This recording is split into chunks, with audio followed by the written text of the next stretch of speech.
Yeah, it's actually pretty cool.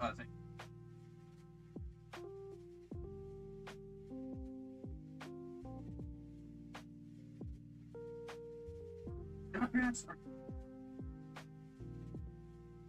action. Biden, other than the bill.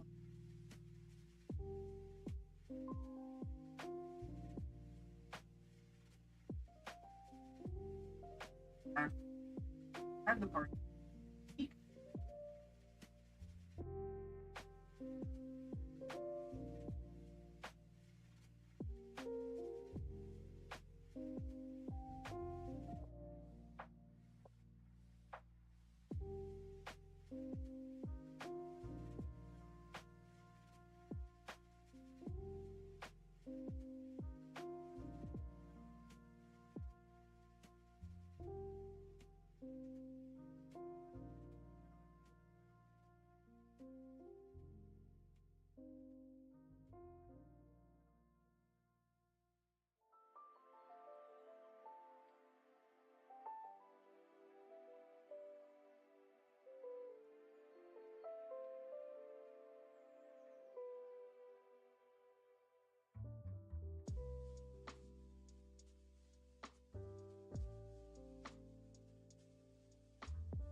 I'm testing.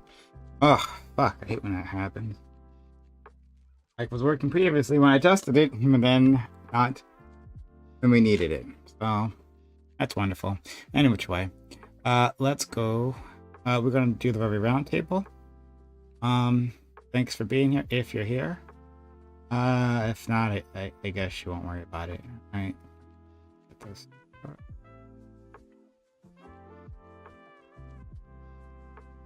Hello all. Good evening. Good evening. Some very festive Discord sounds. What? Discord sounds? I guess to change it. I always have it muted. Oh, well, you're just a better person than I am. So if Everyone's people- away. I guess. Scott went to the washroom. Yeah, I'm just trying to set up all my shit. It's a whole process. Whole process.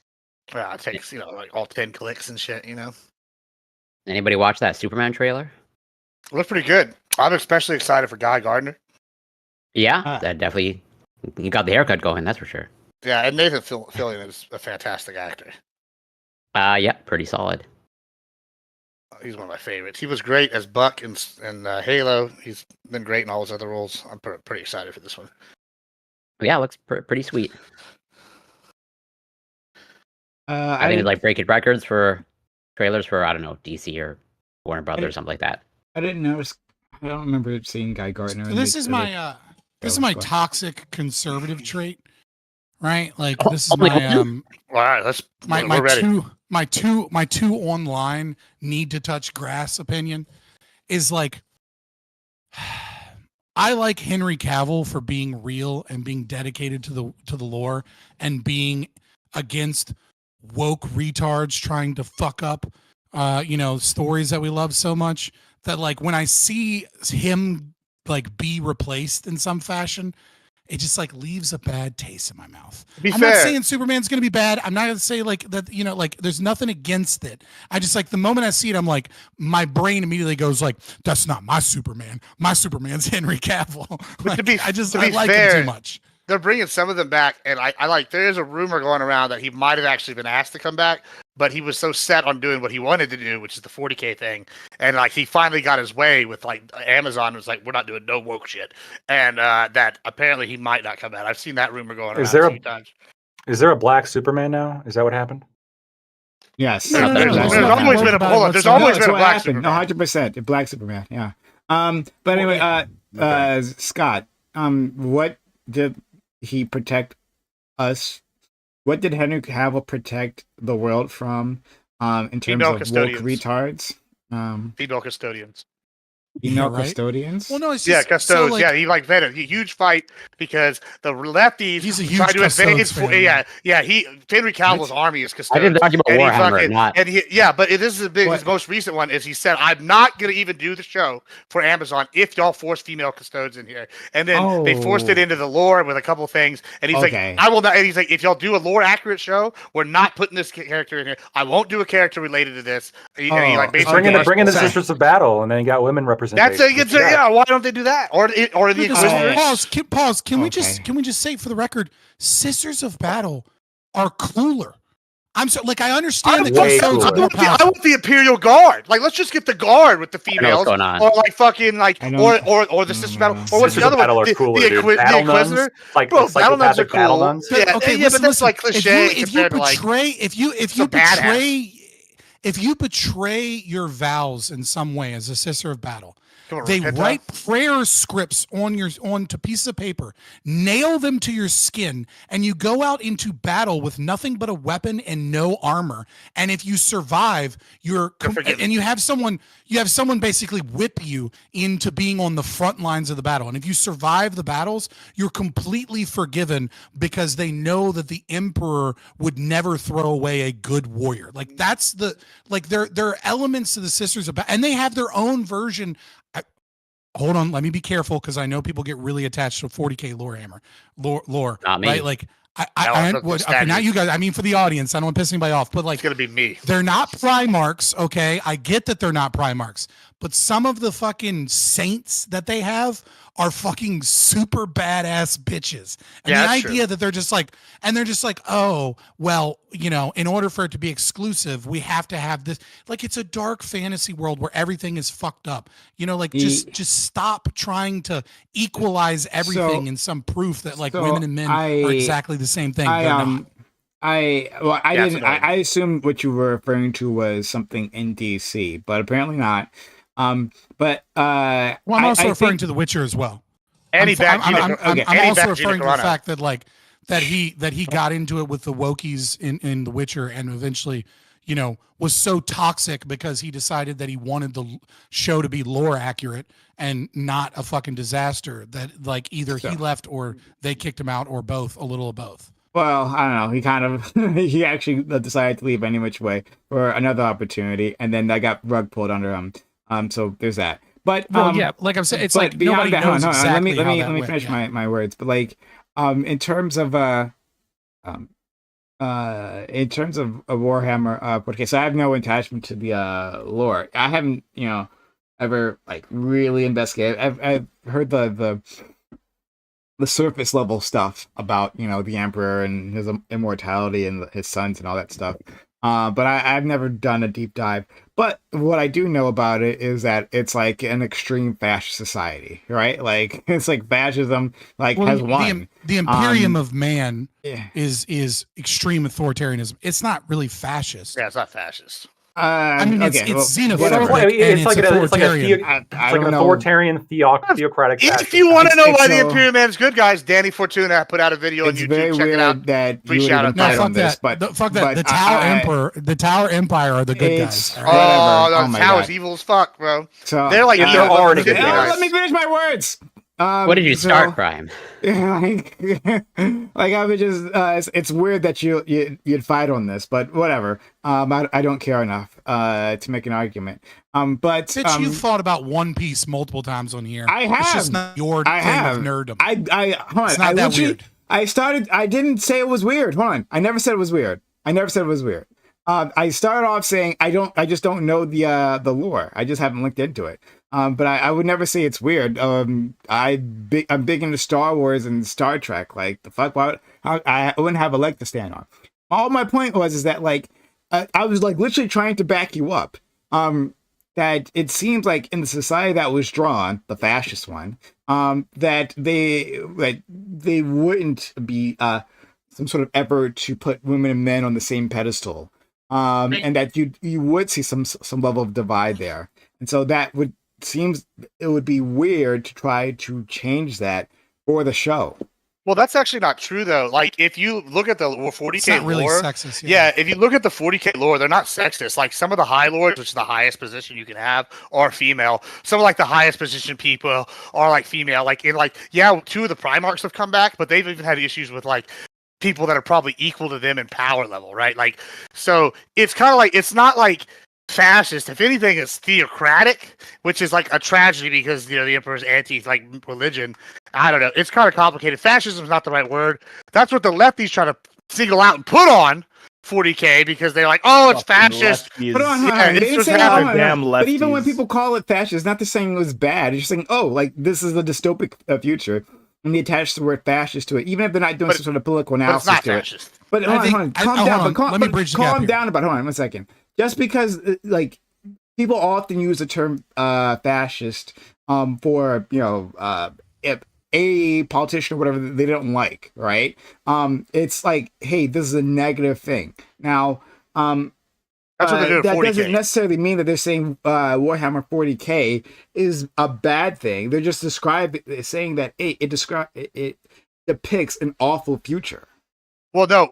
This is why I take umbrage with that is because I've been on panels where we've debated this, right, many times now, and like an attack by people on the left specifically will come in and say not only is 40K not satirical, which it is somewhat, but it's also not, that it is a fascist thing and it's not inclusive. We're empowering people by allowing this in gameplay. This is a like predominantly left person argument that like comes in, and if it's not left, it's people that are trying to come in and to ruin the lore. It's predominantly those people. So I definitely take issue when people describe it as fascist. It's authoritarian, maybe theocratic authoritarian, but fascist is not the correct word. And when people use that language, you're showing like a bias against the established lore, and that's the problem I have with it. Yeah, so I want to piggyback off what Admiral is saying just a little bit, right? Which is that like I think two things happen, right? People that aren't that well aware of it, what they see is authoritarian government from the Imperium of Man, and they see that there are elements of religious control, and that it is highly xenophobic, but it's xenophobic towards literal xenos, right? Like aliens, not like other races. but it is xenophobic. I mean, like, and they're for proudly good reason. xenophobic. And for good reason, though. Yeah, I mean, like, there's no race of people that exists outside of humans that, like, don't. I mean, like, you have the Tau fucking blue. Like, you wouldn't like them. Yeah, and the humans already reached out to all these races. The skin's the wrong color. Hold on, pause. The Tau are arguably the least morally problematic group, and even they're real fucking ugly. Even wrong. Will fucking they don't. They're short people with no noses. I mean, yeah, they're ugly, but no, they're overtly evil. They're like the most evil. They're way more evil than the Imperium. Okay, but the Imperium of Man is fucking overtly evil. Yeah, but this one is just think about it like this, fam. So the Imperium is like Nazi Germany with Catholicism, and the Tau are like communist China. Okay, that's what it is. Okay, but like, yes, the Tau are basically collectivist communists that do everything for the greater good, right? But like, the Tau will at least give you some freedom to, like, elevate yourself if you so choose to fucking do shit, and they don't conscript. Unlike the Imperium of Man, they conscript. What do you mean? They absolutely conscript. Hey, secondly, we have some background noise from you. If you could. Hey, that was me. Sorry about that. Yeah, they absolutely conscript. They wipe out other races just as much. Instead, when they a new race join, they wipe out people that defy them. Well, no. Not only that, even willing races that join the Tau, it's lore accurate that they like either create viruses to weed them out, or they'll basically sterilize them. The Imperium, however, actually has and they also might be mind controlling them too. Sure, that right? too. There's a lot that takes away their free will. So they pretend to be nice, and then they wipe you out on the download. The Imperium, as evil as it may be, will actually accept some alien races as client states. Right, we're getting we're getting too far away from the point. The point that I was trying to say is that, like, you can say they're fascist. They're not. They're fascistic in that they share some similarities. But the problem that triggers so many people that are 40K fans, or I guess 30K fans too. So we'll just say Warhammer.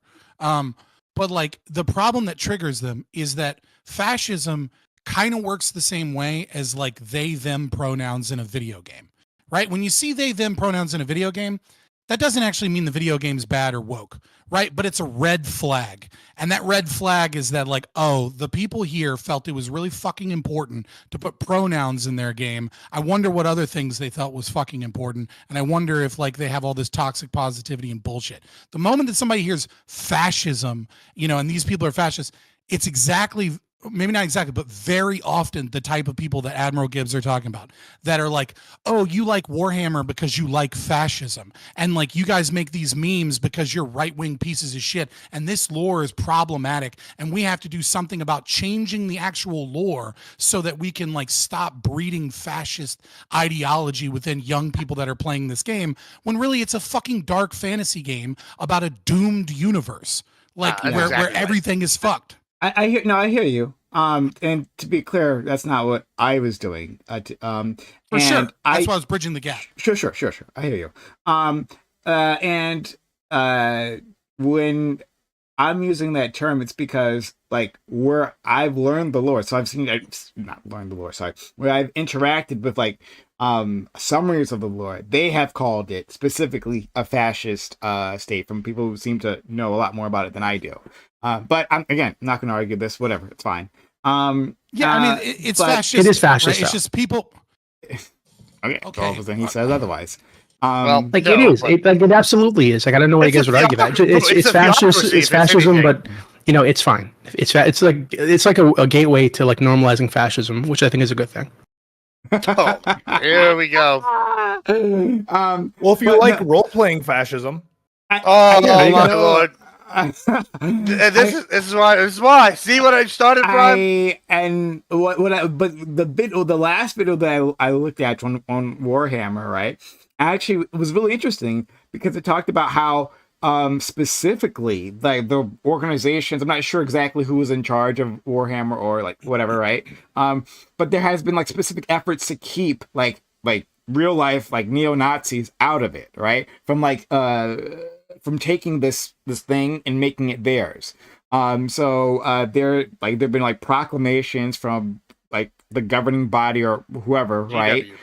Saying that this isn't Games Workshop. yours, like we specifically reject that typology. Everyone is welcome here, but you have to respect others. Like that seems like a good thing. We want people to be involved. But why is that, right? Is it because Games Workshop secretly had people working for them that were Nazis? No, it's because Twitter has some fucking Nazi somewhere that makes some fan art, and then people on the left are like, see, and then they blow it up so that they can attack a fandom. And then Games Workshop knows that if they don't say anything, that they're going to be like, oh, so you support it by not saying anything. So of course they put out statements being like, yeah, it's not fucking Nazism. It's not fucking like, this isn't an allegory to fucking modern day politics of fascism. This is a dark universe in which fucking there are so many horrible things that have gone wrong that this is just the state of a dying empire. We got all that. All of it just saying, hey, it's a good thing that like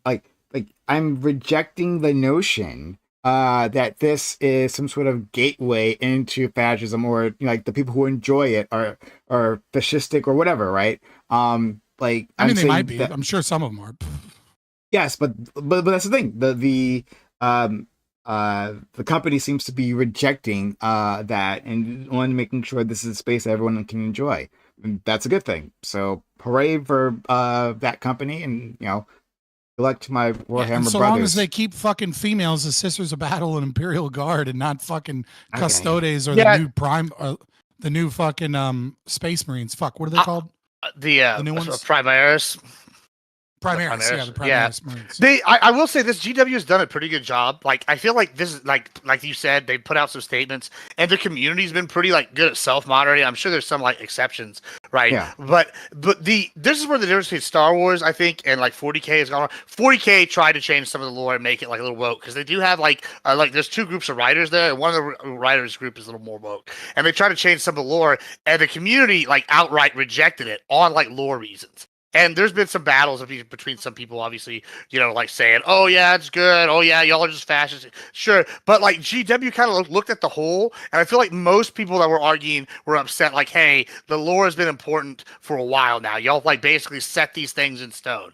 Now y'all are going back on this, so, we'll just leave. And I think their bottom line got hurt for the first time in, 22 years, they had a bad quarter. And they basically that didn't meet expectations, and so they fucking. Was that 10th edition or 9th? I think it was right before 10th, and they basically were nope, we're changing this stuff back. They we can't change this one thing now because we've already made it official, but we're getting rid of these people. We're gonna change stuff to maybe make this more lore friendly, and they've done a much better job as opposed to Star Wars, which is they have two groups working, and one group's respects the lore, and one group is we're gonna make shit woke to be woke and not have any good story writing, which is a problem because Star Wars has already been inherently leftist. So why do you got to just do something for the sake of doing it as opposed to writing a good story that justifies it? Okay, well, I don't know anything about Warhammer, and I'll leave that conversation there. In Star Wars, you and I have had disagreements there, so I don't trust your opinion on what is not the most accurate opinion. Sorry. Are you denying that Star Wars has gone extremely woke? Hold on. For the sake of being woke. No, sorry. I didn't mean. I wanted to clean that up. That they were putting out bad storylines because they were a bit more inclusive or whatever. High Republic. This was. Okay, I'll give you an example. We don't have to. Sorry, we don't have to. Okay, I didn't mean to start a conversation here. All right. We can talk about this. This is a free topic. We'll talk. But I want other people to be able to join in. Yeah, exactly. It's for Ollie. It's for people. Okay, all right, yeah, fine, but I mean, I will just say this without giving any examples, without going into it.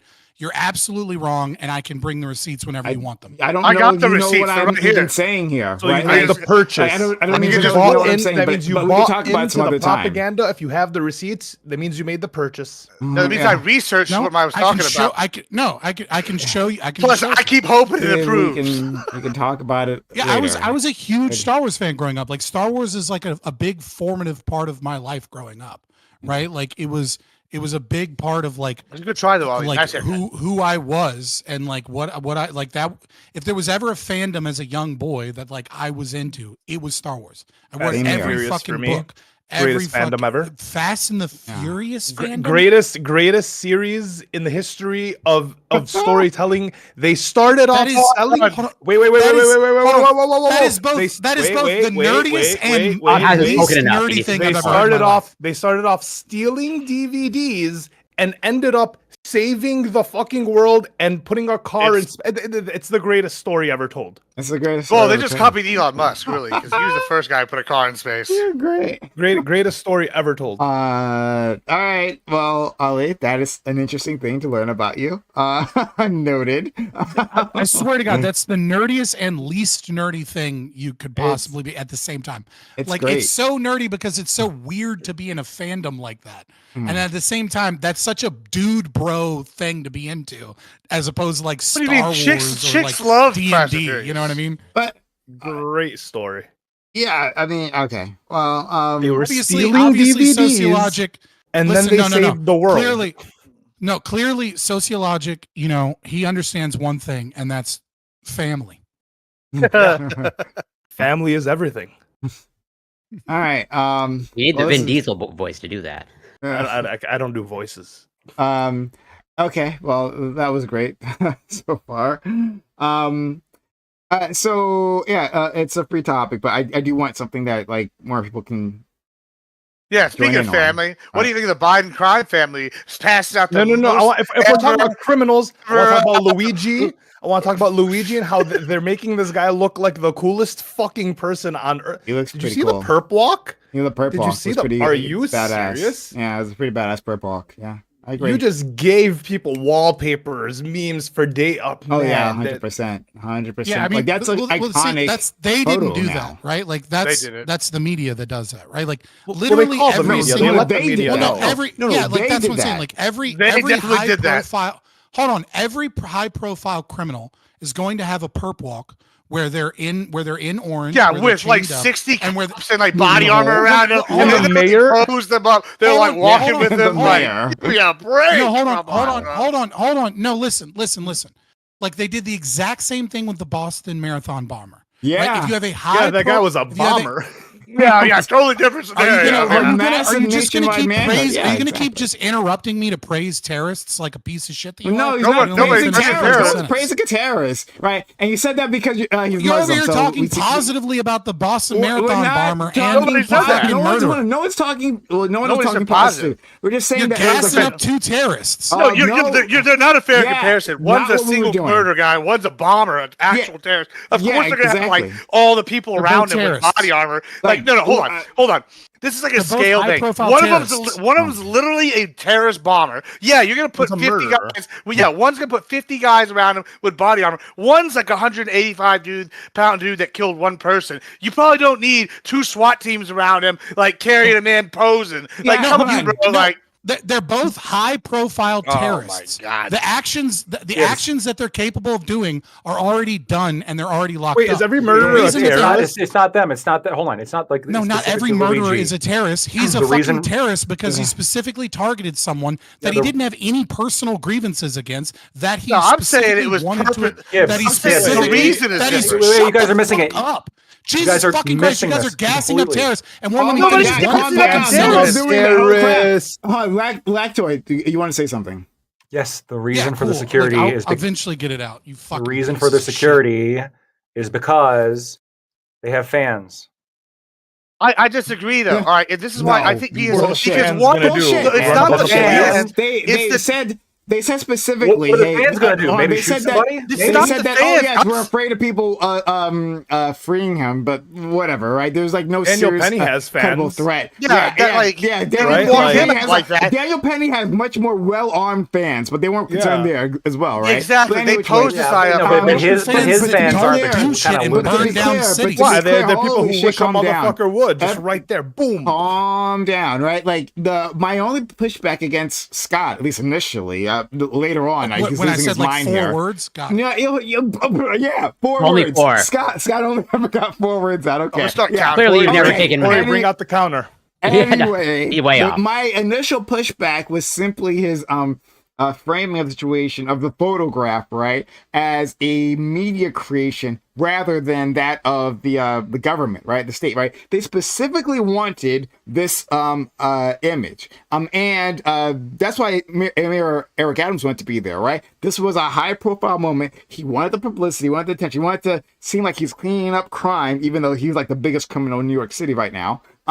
He wanted all that, right? I'm not sure how much say he had specifically in the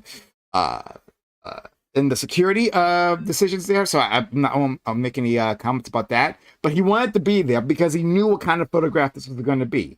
So this was designed by. I haven't made. That's but you're arguing against points we haven't made the whole time. So this is the thing that I was saying. So let's just leave it on. So I think yes, the state used the media, right, because they know they're going to be there to take pictures, right. But they made these specific decisions around the security for this individual because they thought this was going to send the kind of message that they liked. That's it. That's exactly what happened. Yeah. So as I was saying, right, that every single high-profile terrorist gets a large perp walk because of security reasons. Now, you guys that aren't anarchists may view the media and the United States government as these wholly separate entities. But as Mencius Moldbug called them, and as many libertarians have adopted the framework, they are all part of the cathedral. We see the media institutions and especially government institutions as one and the same creature, just different arms of the Leviathan. So yes, I absolutely agree that they're quote unquote making him look good, but they're making him look good for a reason. And the reason isn't so that they can be like, we're going to make an example out of this guy so that we stop the terrorist actions against these corporations. They're doing it for the same fucking reason that the media is doing it. Because it's hype and because they like what he fucking did. Yeah, I agree with that part. I think it's both. They definitely set up. Because if you look at like Timothy McVeigh's perp walk, which I have photos of now, which is a bigger bomb, like a bigger threat, he has 2 FBI guys around him and then some like sheriffs that are just dressed down, like normal clothes. It's a different world, though, to be fair. Sure. I mean, I don't know, the 90s. No, but like Dylan Roof also had like 2 guys. Like, what do you... Yeah, like, there are plenty of people who've done way worse, right? A much smaller group of people around them. I agree with you for the reason why they did it, Fabian, but like I think Prime is right. Like they had an agenda, and they walked them out here with these people. I guess you and Prime disagree on the agenda, but it's definitely because I think they're trying. These lefties got in power. They wanted him to send a message. Let's go to Ali. Let's give Ali a chance. You guys are comparing. You guys are comparing the scale of the terrorism to the amount of guards that are necessary. But the guards are not there. The guards are not there to stop the prisoner from escaping of his own volition. The guards are there because of potential outside actors. I literally Luigi said that has before, fans but you weren't on listening. literally all of the fucking political spectrum. I literally mentioned that previously, but you weren't listening. But okay, Ali. Well, like, you know, so like all this happened. How did these people that turned him in? There's 3 people who reportedly turned him in. Are they ever going to get their money? Because I heard like some shit that in the Lactoid, you might be able to speak more to this. That like, before you get given this up, first of all, it's up to a $50,000 and up to a $10,000 reward. It has to go before a board. They have to approve like the amount, and then it gets divvied out, and they might not get it for years. Is that like typically how some shit works? I got no idea. Yeah. Specific mechanism. Fuck the narc. Who at McDonald's? What? Fucking waste of time, bro. You heard me. Fuck the narc. I don't approve of the crime or anything. Yeah, but you're not gassing up terrorists, but you hate the gassing up terrorists. No. Those are 2 different things, right? I'm saying, hey, I don't support the crime. I wouldn't have told this person to assassinate the individual, right? I would not provide them the weapons.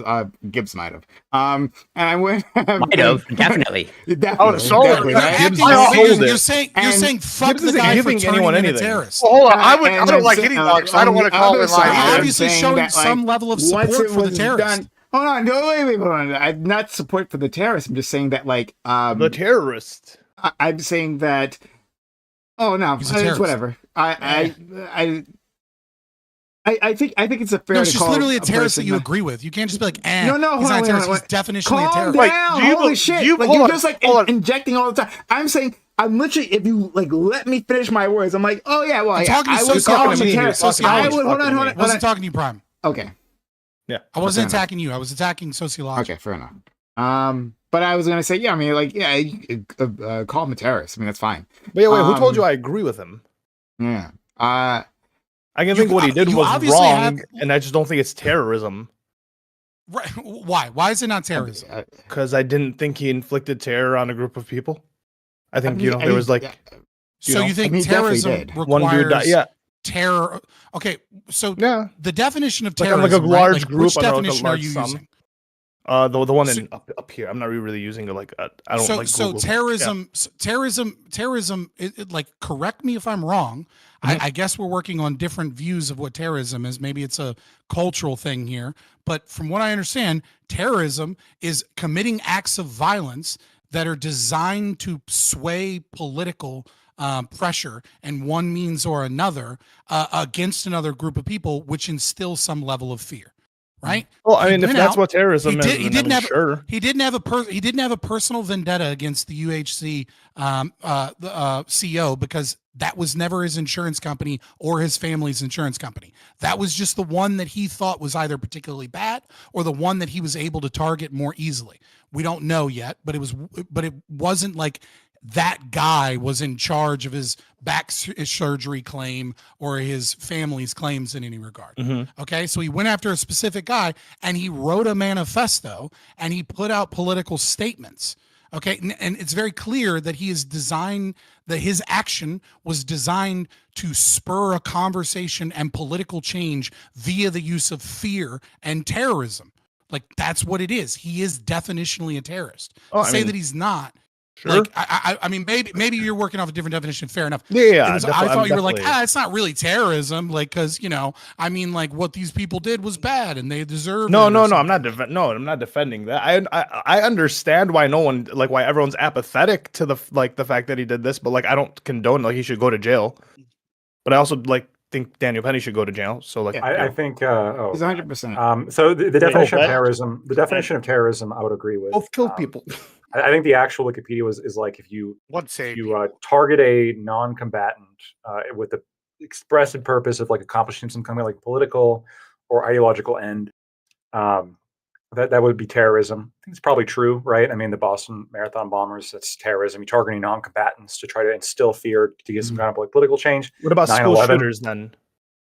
Depends what their motivations are. It depends what their motivations are. If they're doing it for political change, then yeah. Exactly. Like if a school shooter is like, oh, they've all bullied me, I'm going to get my revenge. Probably not terrorism. But if they're like, I'm going, perhaps if it's like, I don't know, like I'm going to target Christchurch shooter, right? Like he's terrorism. Clearly a terrorist, right? Yeah, like that's exactly. a mass shooter that's targeting Muslims, or the guy, or the white supremacist that shot Dylan up Roof. Walmarts near the border, right? Like that guy is clearly engaged in terrorism. Yeah. Wait, why that one? Why that one? Why that one? Why the Walmart one? I don't because he was shooting random people so that his manifesto about like immigration issues would be seen, or the guy that ISIS claimed that shot up the Pulse nightclub, right? It was because it was a bunch of degenerates, right? Another example of like mass shooters clearly can engage in terrorism, right? But not every mass shooter is a terrorist. Exactly. Well, the guy that shot up, but like the guy that shot up the school in that like got Alex Jones in trouble. Jesus Christ, what was the school called? The Parkland shooting. Sandy Hook, right? Right. Sandy Hook. Sandy Hook. My bad. Sandy Hook. So the Sandy Hook shooter killed his mom first, and then went out and killed a bunch of kids, presumably because he hated his fucking mother. Right? Like that's not terrorism. That's just a fucking psycho. See, I would call that terrorism because like you went to a school, there's like random people, and then like everyone's going. Well, I would say that the motivation. Now the town is in panic. It might instill fear and terror, but it's not terrorism just because it instills terror. Yeah. Understood. So I think we're splitting some hairs here. I mean, I'm agreeing. No, I'm literally asking. Well, I think it's important though because he's getting charged with terrorism. My understanding is. So I mean, that's. I think the reason that they're charging with terrorism is so that the more of these acts that are not necessarily clearly politically biased can be charged as terrorism, which carries a little bit more of a penalty and allows them a little bit more room. The federal government a little bit more room to investigate who they are, where they've been, who their friends are, all of that sort of thing. Well, it might just be a jury problem too, right? Like, I mean, yeah, it could be a jury problem as well. Like, I mean, if you can use terrorism, then you can try him basically anywhere.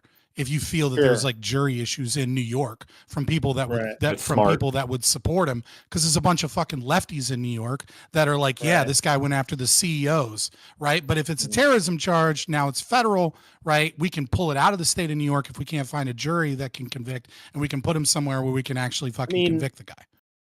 You know, that would be my guess. Because I mean, first degree murder is first degree murder, and it's very clear that it's first degree murder, right? Like, obviously premeditated. The dude fucking wrote shit on the fucking casings of the gun, right? Like, there's never been a more clear-cut case of first degree, like, premeditated murder. Made the gun, right? He had Monopoly money in a bag. Like, he went to a McDonald's to get caught 286 miles away so that people could see the 286 code. And he had his Twitter profile had 286 accounts. So you saw the same YouTube video? And then I didn't see a YouTube video, but I saw like a breakdown on Twitter. His Twitter banner had the 286 Pokemon in the Pokedex, right? Like, everything was set up so that when he killed this guy, people would see the insurance code 28/6 would be in his manifesto. What does that code mean? So the 286 is when they deny you. Is when they deny you a claim. 28/6 or 286 is when they deny you a claim based upon you not filling out paperwork in a timely manner. Okay. It's like the most bullshit reason to get denied. It's like you're like sick with cancer and someone can't come help you for a week, and then you didn't fill out paperwork quick enough, and they're like, "Oh, your claim's denied because you didn't fill out the paperwork in the 5-day time window you were supposed to." Sure.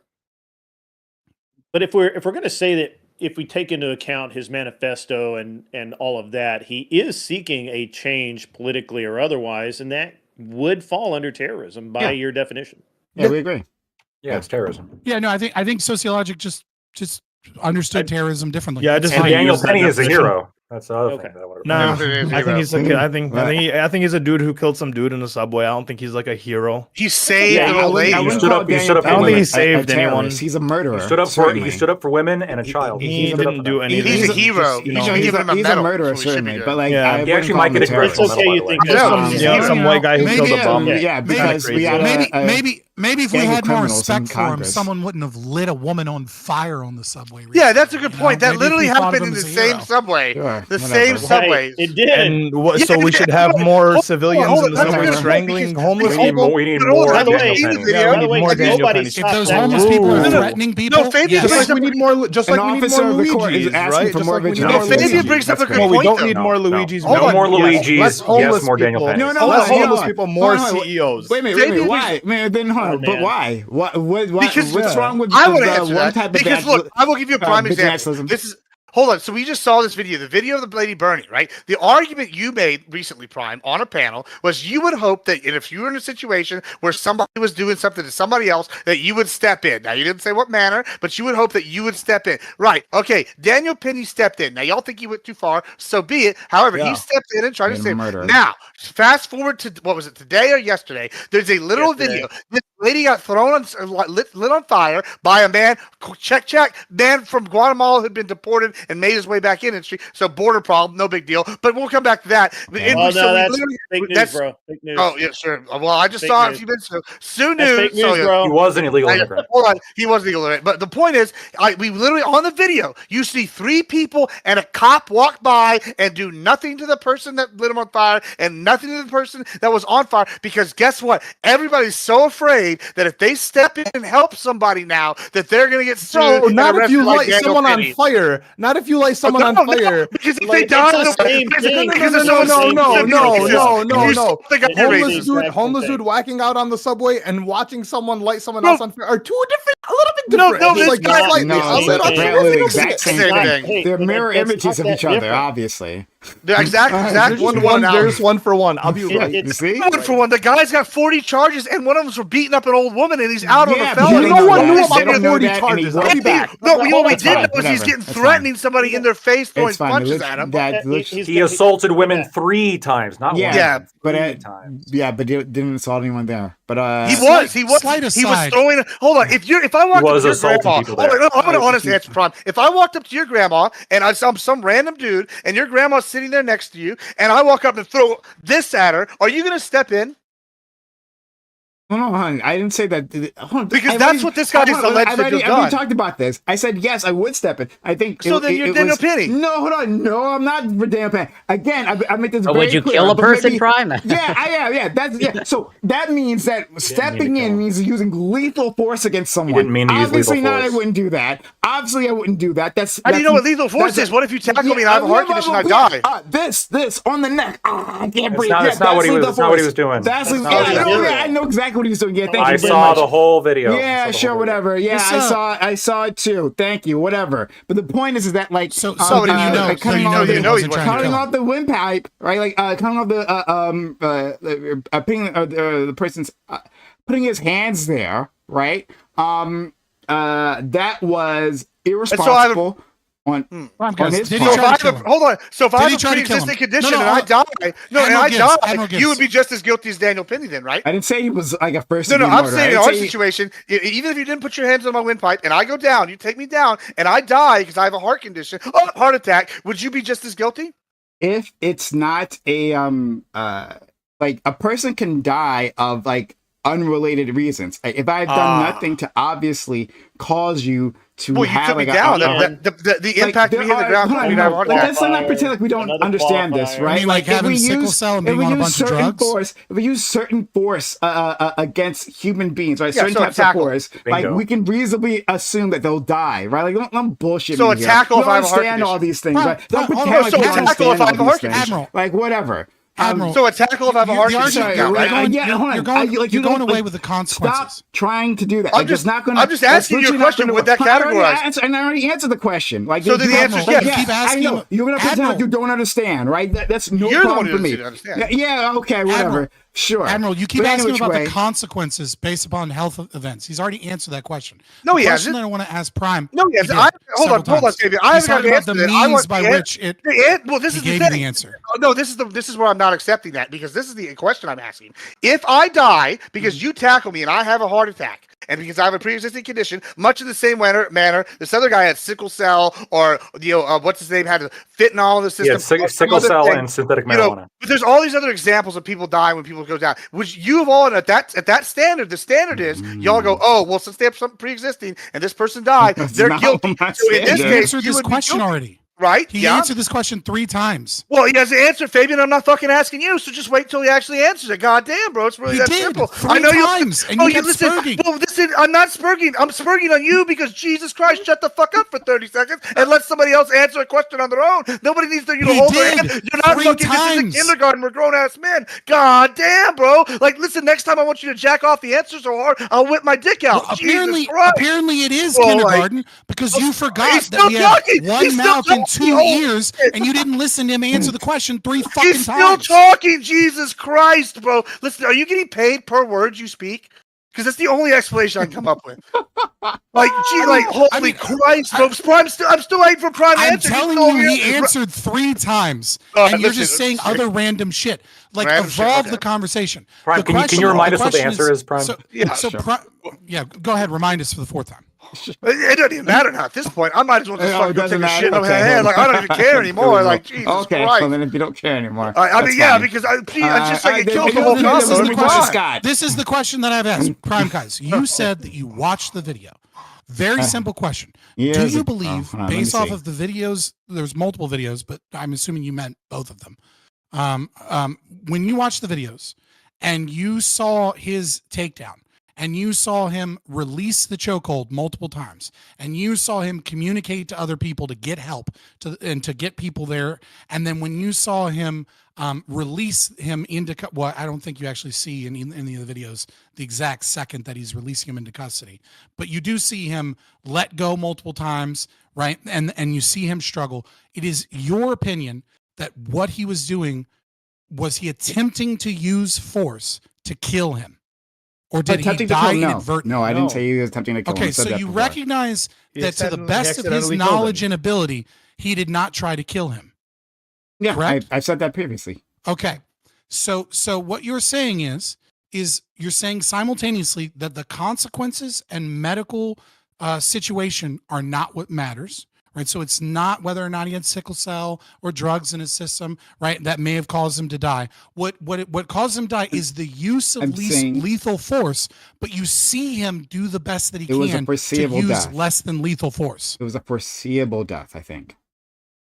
Okay, do you realize the needle? Do you realize the needle that you were trying to thread here, right? Which is that an individual attempts to stop someone and attempts to use non-lethal force, but you're retroactively saying it should be foreseeable. He's a trained individual. Any type of like, do you understand how? Do you understand how that's crippling? No. Let me finish this, right? Do you understand how that would be crippling towards anybody that wants to save somebody, act in self-defense, or act in self-defense of others, where they have to thread this needle about what may be seen as potentially lethal force, even when they're, by your own admission, using less than lethal force? I didn't say or at least attempting to use less than lethal force. Maybe attempting to use it. But he used lethal force. So how does one defend themselves? Intentionally use it. That doesn't work. That logically doesn't follow. I'm sorry, what? Well, I think he's taking issue with the fact that I said less than lethal because obviously it wasn't. No, he said that he was attempting to use less than lethal.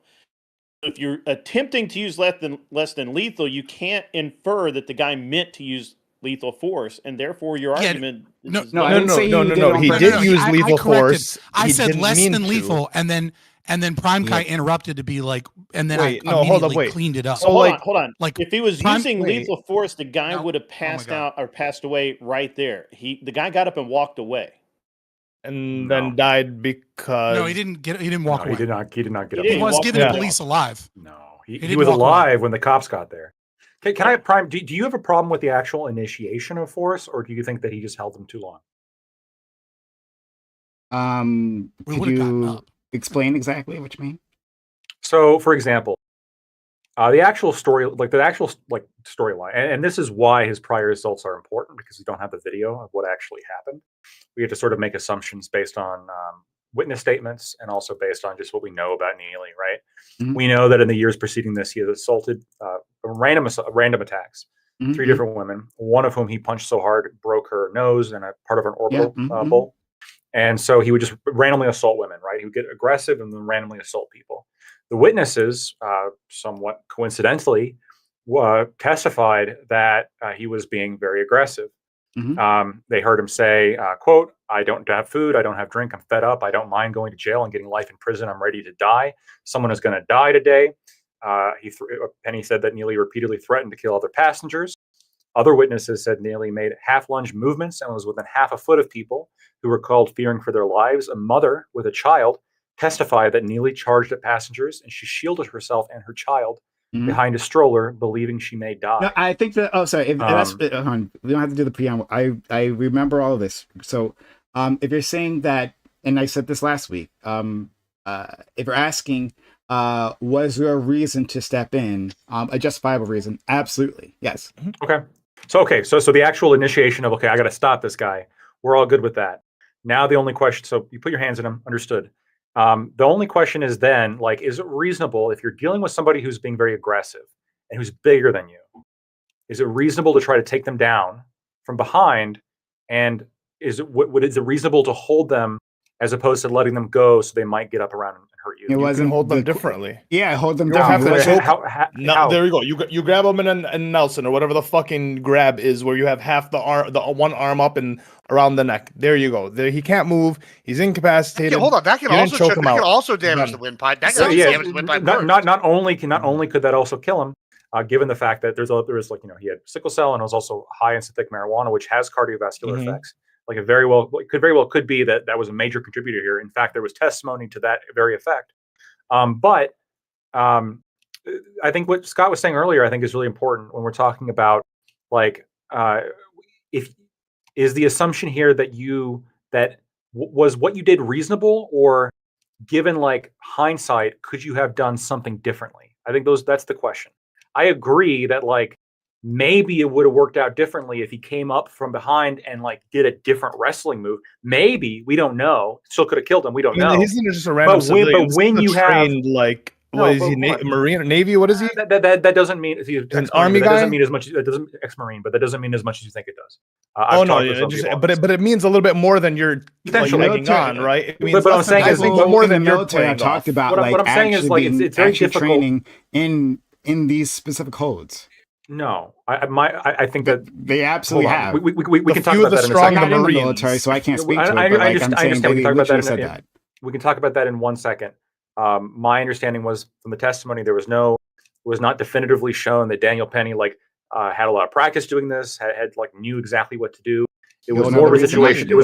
Doesn't matter. Most of the time, if you're like in the military, and I haven't been in the military, so I guess this is like secondhand. But it doesn't mean that like Wick was in the military. Does he know all the different chokeholds? He told me no, he doesn't. He said he doesn't know any, despite the fact that he was in the military. Wasn't he in the Air Force? I don't remember which branch. Why would that matter? You're in the military. The Air Force isn't trained in hand-to-hand combat. You still have to go through boot camp. You're still trained with like weapons. You're mostly trained with weapons. Like there's all sorts of reasons. Regardless, Fabian was. Again, it doesn't matter because no matter how trained you are, if you look at somebody in a chokehold and they're bigger than you, and it's incredibly hard to hold somebody down if they don't want to be held down. Don't use if you are going to move positions or change your hold or something, that provides them an opportunity. Don't use a chokehold. An opportunity to get up and hurt you. Don't use a chokehold. There's all kinds of ways to hold a person. Don't use a chokehold on this individual. We can armchair and again, he wasn't. Should have shot him in the hand, right? That's no, sure. Again, like you're doing the same thing Gibbs did, right? So now we have to do an escalation, right? So no, I was asking there was he was holding him down with the assistance of at least 2 other individuals. One of them was black. Which indicates what? Which means nothing. Yeah. Great. Which means nothing. I don't know why you even interjecting. Well, it means because it's racially portrayed 100%. Not that part. And I'm saying two other people. It has been though. BLM. But yeah, it's showing your perspective on this, right? Showing your own biases. You interject that. I'm not talking about that. I didn't say anything about that, right? I said specifically about like I was talking specifically about his actions. Right. And what does that mean? The only reason it's being talked about. The reason I'm asking about the 3 people helping exactly is not because where your biases lie on this. Yeah, understood, right? The thing that really ticks you off. What is my bias? BLM went up and gave a speech. I'm not even talking about that part. As always with Blacktoid, right? The only thing you ever see is anti-white racism, right? BLM gave a speech. I know. Yeah. They said it was racist. Well, yeah. Hold on. Did I say it was racist? The reason I pointed out that he was black was because there is a major race conversation surrounding this. Let's not pretend like there isn't. Yeah, but we're not having that conversation right now. We're not having that conversation. It was a throwaway comment. You could just say he was black and then move on. It was a dig. You don't care. Because you don't care what I'm arguing with. The thing you want to it was a clarification that this has nothing to do with race. Which is the only type of racism. No one was talking. Who were you clarifying to? The audience. It's not just you. There's people watching who think this was racist. Great. Yeah, hold on. But then you were talking to me. You didn't say, hey, audience. Sorry, audience. I want to remind you, audience. Yeah, I didn't specify audience. Black. No, do I have to do that from now on? In response to me, I say, hold on, no. I'm the one who says, hey, he had other people assisting him in here, right? And in response to me, you go, audience, he was black, just so you know. When BLM was saying it was racist, they're full of shit. Now I know. Yeah. Now you can move the goalposts and pretend like, I was just doing it for the edification of the audience.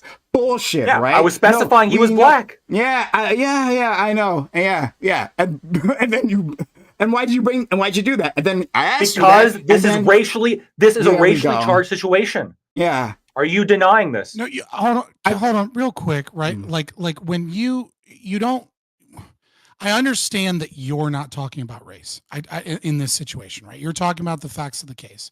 And I respect that and I understand that, Prime, right? But also I think it's important to recognize, right, that when something is made a racial issue, and it becomes a national conversation about white supremacy. When the largest organization in America that speaks about violence and brutality and systemic racism, from the black perspective is, championing a court trial.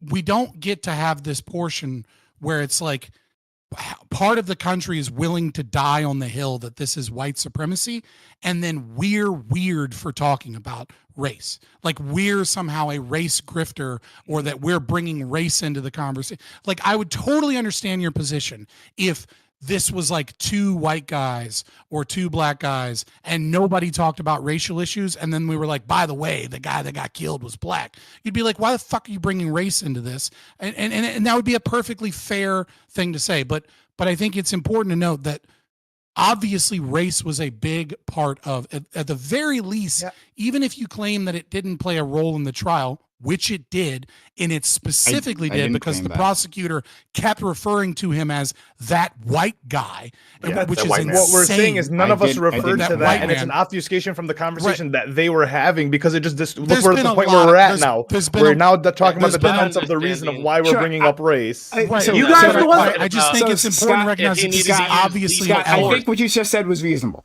And we're gonna, I'll say that. Before you, okay, so I'm going to go to you, Gibbs. I'm going to let in our friend Majin here as well. So I hear you, Scott, and I think the words you just said were reasonable. So I acknowledge that. On the other hand, the conversation that we were talking about was specifically on like why I thought it was problematic, right? And then it felt like Lactoid interjected that for no particular reason. But okay. Which is also what I said. Like, I totally understand you being like, hey, that's not what we're talking about. Why are you bringing that up? Agreed. But also, it is an important element of this specific case, obviously. Fair enough. All right. Okay. Let's go to Gibbs and then Majin. So the reason why it went before, which is bad timing, I guess, on my part, was whenever we brought up the other two people holding. I don't care about the race part. What that indicates to me, right? I've done MMA. I've wrestled in college. I've when I was doing working in the MMA gym, we trained bouncers all the time, all sorts of shit. This is what it indicates to me, right? It says there's two other people holding this man down. We know he was being aggressive. We know he was on drugs. What this indicates to me, if you go to like a bar or something and you see one guy and it has three bouncers like trying to push him out, that means A, the bouncer either doesn't think he can do it on his own, B, this guy's being aggressive enough that you need two or three people to get this guy safely under control and take them out and not cause problems to the public. And so whenever it says, hey, this person's on the ground, it's got three people or three cops, or for example, like in other situations, what they're saying is for us to do this safely, we need three people to hold him. If we have to do one-on-one, one person may be able to do it, but it's a higher risk of injury both to the person and to me. So whenever I'm hearing this story and I'm seeing, oh, it's got one guy that's trained and two other guys holding him down, and then they say in the testimonies that every time they released the guy a little bit, he got up and started trying to attack them and was being aggressive. That indicates. Wait. Every time they released him a little bit, he got up and attacked them. No, he tried to get up. He tried to get up because people were choking him out. I was trying to get up too. Hold on. He aggressively tried to attack. Hold on. All right, let's just. Was he supposed to lay there and just? Hold on. If you're holding him on the ground, you can be calm down. That's not what happened. Hold on, Ollie. Hold on. I have been choked out. When they release the pressure, he's not being choked. Hold on. When you take somebody down and you're holding him down and restraining him, you go, hey, just calm down, just stay here. And then you release them and you just keep holding them, you keep pressure, and you let them go and they calm. Now, if they keep acting up and being aggressive, you apply more pressure to maintain them in control. That's absolutely what you do. That's what you're trained to do. If you say otherwise, a bouncer, you're gonna, right? I mean, I don't care. I trained bouncers. And I wrestled my point is, but at what level were you? D1 wrestler? Okay. Because if not, you have to default to me for the knowledge. And I tell you what, we're gonna go to Majin. He was D1. So I was D1. I was better than you. So I know. 1 second. We're gonna go to Majin. We're gonna go to Majin, and I'm glad you brought up bouncing because our friend Majin did bouncing as well. And hold on, but before you do that, hey Lactoid, can you do me a favor? Could you bring up the video and share with us, right? And we can just watch the video. We just watch it. I've seen it recently. Yeah. I mean, I can. They had him down. There was send the link no, to the video. I'm not going to play it on screen. I can give you the link. Yeah, send the link. You can't show it on stream. Just be very careful that nobody shows it on stream. Can't show it on stream. Okay. Some of us are on YouTube. Somebody and that's a actively violation dying. of YouTube TOS. Okay, fair enough. One thing Gibbs should know about anything about this, when it comes to chokeholds and stuff like that, or grabs, like stuff from Brazilian Jiu-Jitsu, it's meant for the smaller man. It's meant for the smaller man to overpower the bigger man. That's exactly. Well, Daniel Penny was smaller. He was smaller. So Daniel Penny was smaller. Exactly. So usually when you get stuff like wrist control, when you get somebody in an arm bar, you don't need to break their arm. You would see people taking people's arms all the time in mixed martial arts. If you needed to break somebody, that's a controlled situation, Majin. You don't need to do. Hold that. on, if you're in the street, hold on. Hold on. If you're training, though, hold on. Answer this question because you just lied. You just lied though. No, because if I got you in an armbar right now and I had you in it and I just even pulled it a little bit, sure, in a controlled situation. Tap out. What do you do? What are you trained to do when you do BJJ?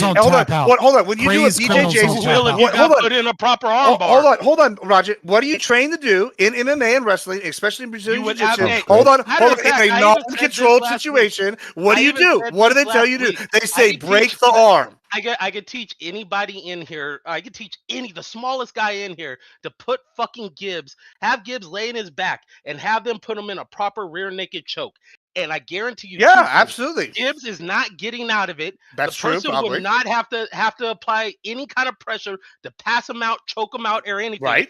And Gibbs would have a hard as hell time getting off his back.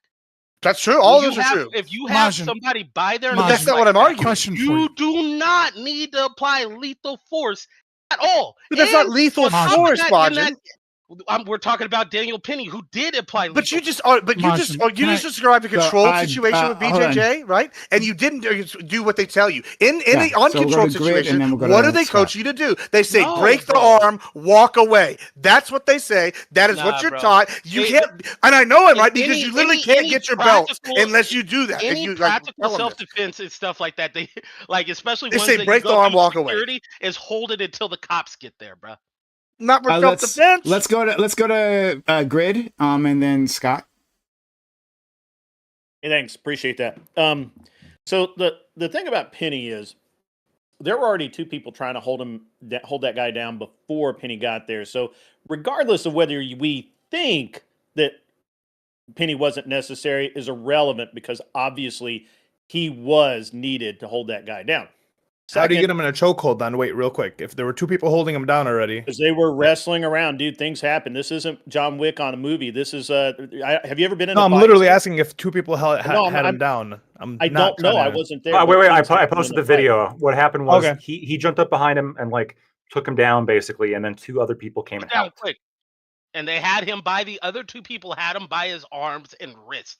There was no need, if you watch that video, to apply that choke. None. Well, just to be clear, when the other person was holding his arms down, the guy who was holding down the arms said that Daniel Penny wasn't applying pressure down, and that Neely was breathing, which he was, according to what I'm watching the video right now. There is no way for you to. You could make an argument that some malnourished crackhead has superhuman strength and can overpower three men. You are out of your. Crackheads literally have superhuman strength. Literally, shut up, that's you retard. wrong. Get the fuck out of here. That's the dumbest shit I've heard in my life. Bro, you acting like a malnourished crackhead is like Super Saiyan 3 Goku. Bro, I've watched the dude get and if you believe that, if you I'm saying held down, fool. I'm not saying getting put. Yeah, you can get knocked in your chin and get back up, bro. No, when I'm talking about three people on top of you, dog. That's not the Hulk, God. That's not the Hulk. No, well, there weren't three people on top of him. There was two dudes holding his arms and one dude in a chokehold. What are you talking about, dude? It just goes explaining the same thing. When you have somebody's fucking neck, they can't, and especially on their back, they're not getting up. Even Gibbs just admitted to that. Yeah, I mean that's absolutely true what he says there. It wouldn't take much, do a quick butt choke. The issue though is, and this is where the problem is, right? You're not supposed to use blood chokes anymore. Sure. Well, okay, sure. Whatever. My point is that even if you do this safely, this is what I argued last week or last time we argued about this. Is in certain situations, Majin, I would say you immediately choke them out, put them to sleep, and it might be safe for everybody involved because they're not fighting. That's kind of the argument I made. And then these people argue, no, if you do anything like that, that's bad. You could cause them to die because I would agree with the blood choke more than you going against the esophagus. But the guy obviously knew he didn't have them. You know the difference between this or having somebody low down there and you're going against their esophagus. I think I see. I mean, I'm going to agree with that, but once again, you would have an issue. You wouldn't have an issue then if he had blood choked him and put him to sleep in 10 seconds. But here I argued that same point last week, and Prime had umbrage with that. He said, no, you shouldn't choke him out in any situation. But that's the thing. He didn't have to. At the end of the day, yeah, a blood choke would be a safer route because you only got to squeeze for 10 seconds to put him under. But You don't have to. If you have a clean, which he had his legs around his legs, had his hooks around his legs. He had his back. He had him like this, real low. On his chest. There is no way that man could have enough leverage to get that man off his back at all. Yeah, I'm watching it right now. He's moving around, but like he's got him. He's in that shit, it's important. Yeah, but if you let go of him for a second, you could get out of it. It's my turn. All right. So you have the video. You can see the video. Now, obviously, Majin, you are trained specifically and practiced. Maybe not, right? And practiced in resolving these situations, taking people out, with the least amount of force that you deem reasonable and necessary. Is the main part of the job. Right, de-escalation, et cetera, right? Now, when we watch the video, you see him moving, you see him kicking around. There is a point where he stops moving, stops kicking around, and Daniel Penny has him for about 40 seconds. Then he gets off of him, he lets him go, and they try and put him in what appears to be some form of recovery position. Now, I want to point out as well that Daniel Penny is not a bouncer, is not a wrestler. He served in the Marine Corps for 4 years. He definitely got training at MC Maps. But again, these are the very basics of hand-to-hand combat. Marines are not trained in being bouncers. They're not trained in being police officers. They're trained as a last resort to kill people in hand-to-hand if it comes to that. And that training is fairly limited and happened years previously to this. No difference to when you are sitting there and be like, yo, bro, I got you. Like, you could be flailing all around all damn day, bro. I'll be like, anybody. Okay, it's just you're different at this point. You could be speaking sweet nothings into their ear, be like, yeah, baby, you like that. And they're not going nowhere, bro. You do not have to. You like to psychologically torture the people that you take out. That wasn't his mindset. He's not in a kill or be killed situation, right? He's been in. He absolutely is. He hopefully he's seen combat and had bullets whizzing at him. When he had that lock, right, he could easily realize, hey, man, I got you. I don't need to choke you. Unless he's just some animal and he needs to be put down and can't tell the difference when he has the difference is he's just a random Marine. Let me finish it. Have the advantage in a fight. I think anybody in here can understand when you have the advantage in a particular area of the fight. Where like, all right, I win this. Hey, big dog. But hold on. But that's different than like say you or me, who's like a big dude with training, like and holding them down. Like if you are on top of somebody, just by me being 300 pounds, just by me being 300 pounds, they're not gonna move. But like if you're like a crackhead. And you're over here like all the he whole wasn't time. like that. Like I don't know if he was just. What do you moving. mean when like that?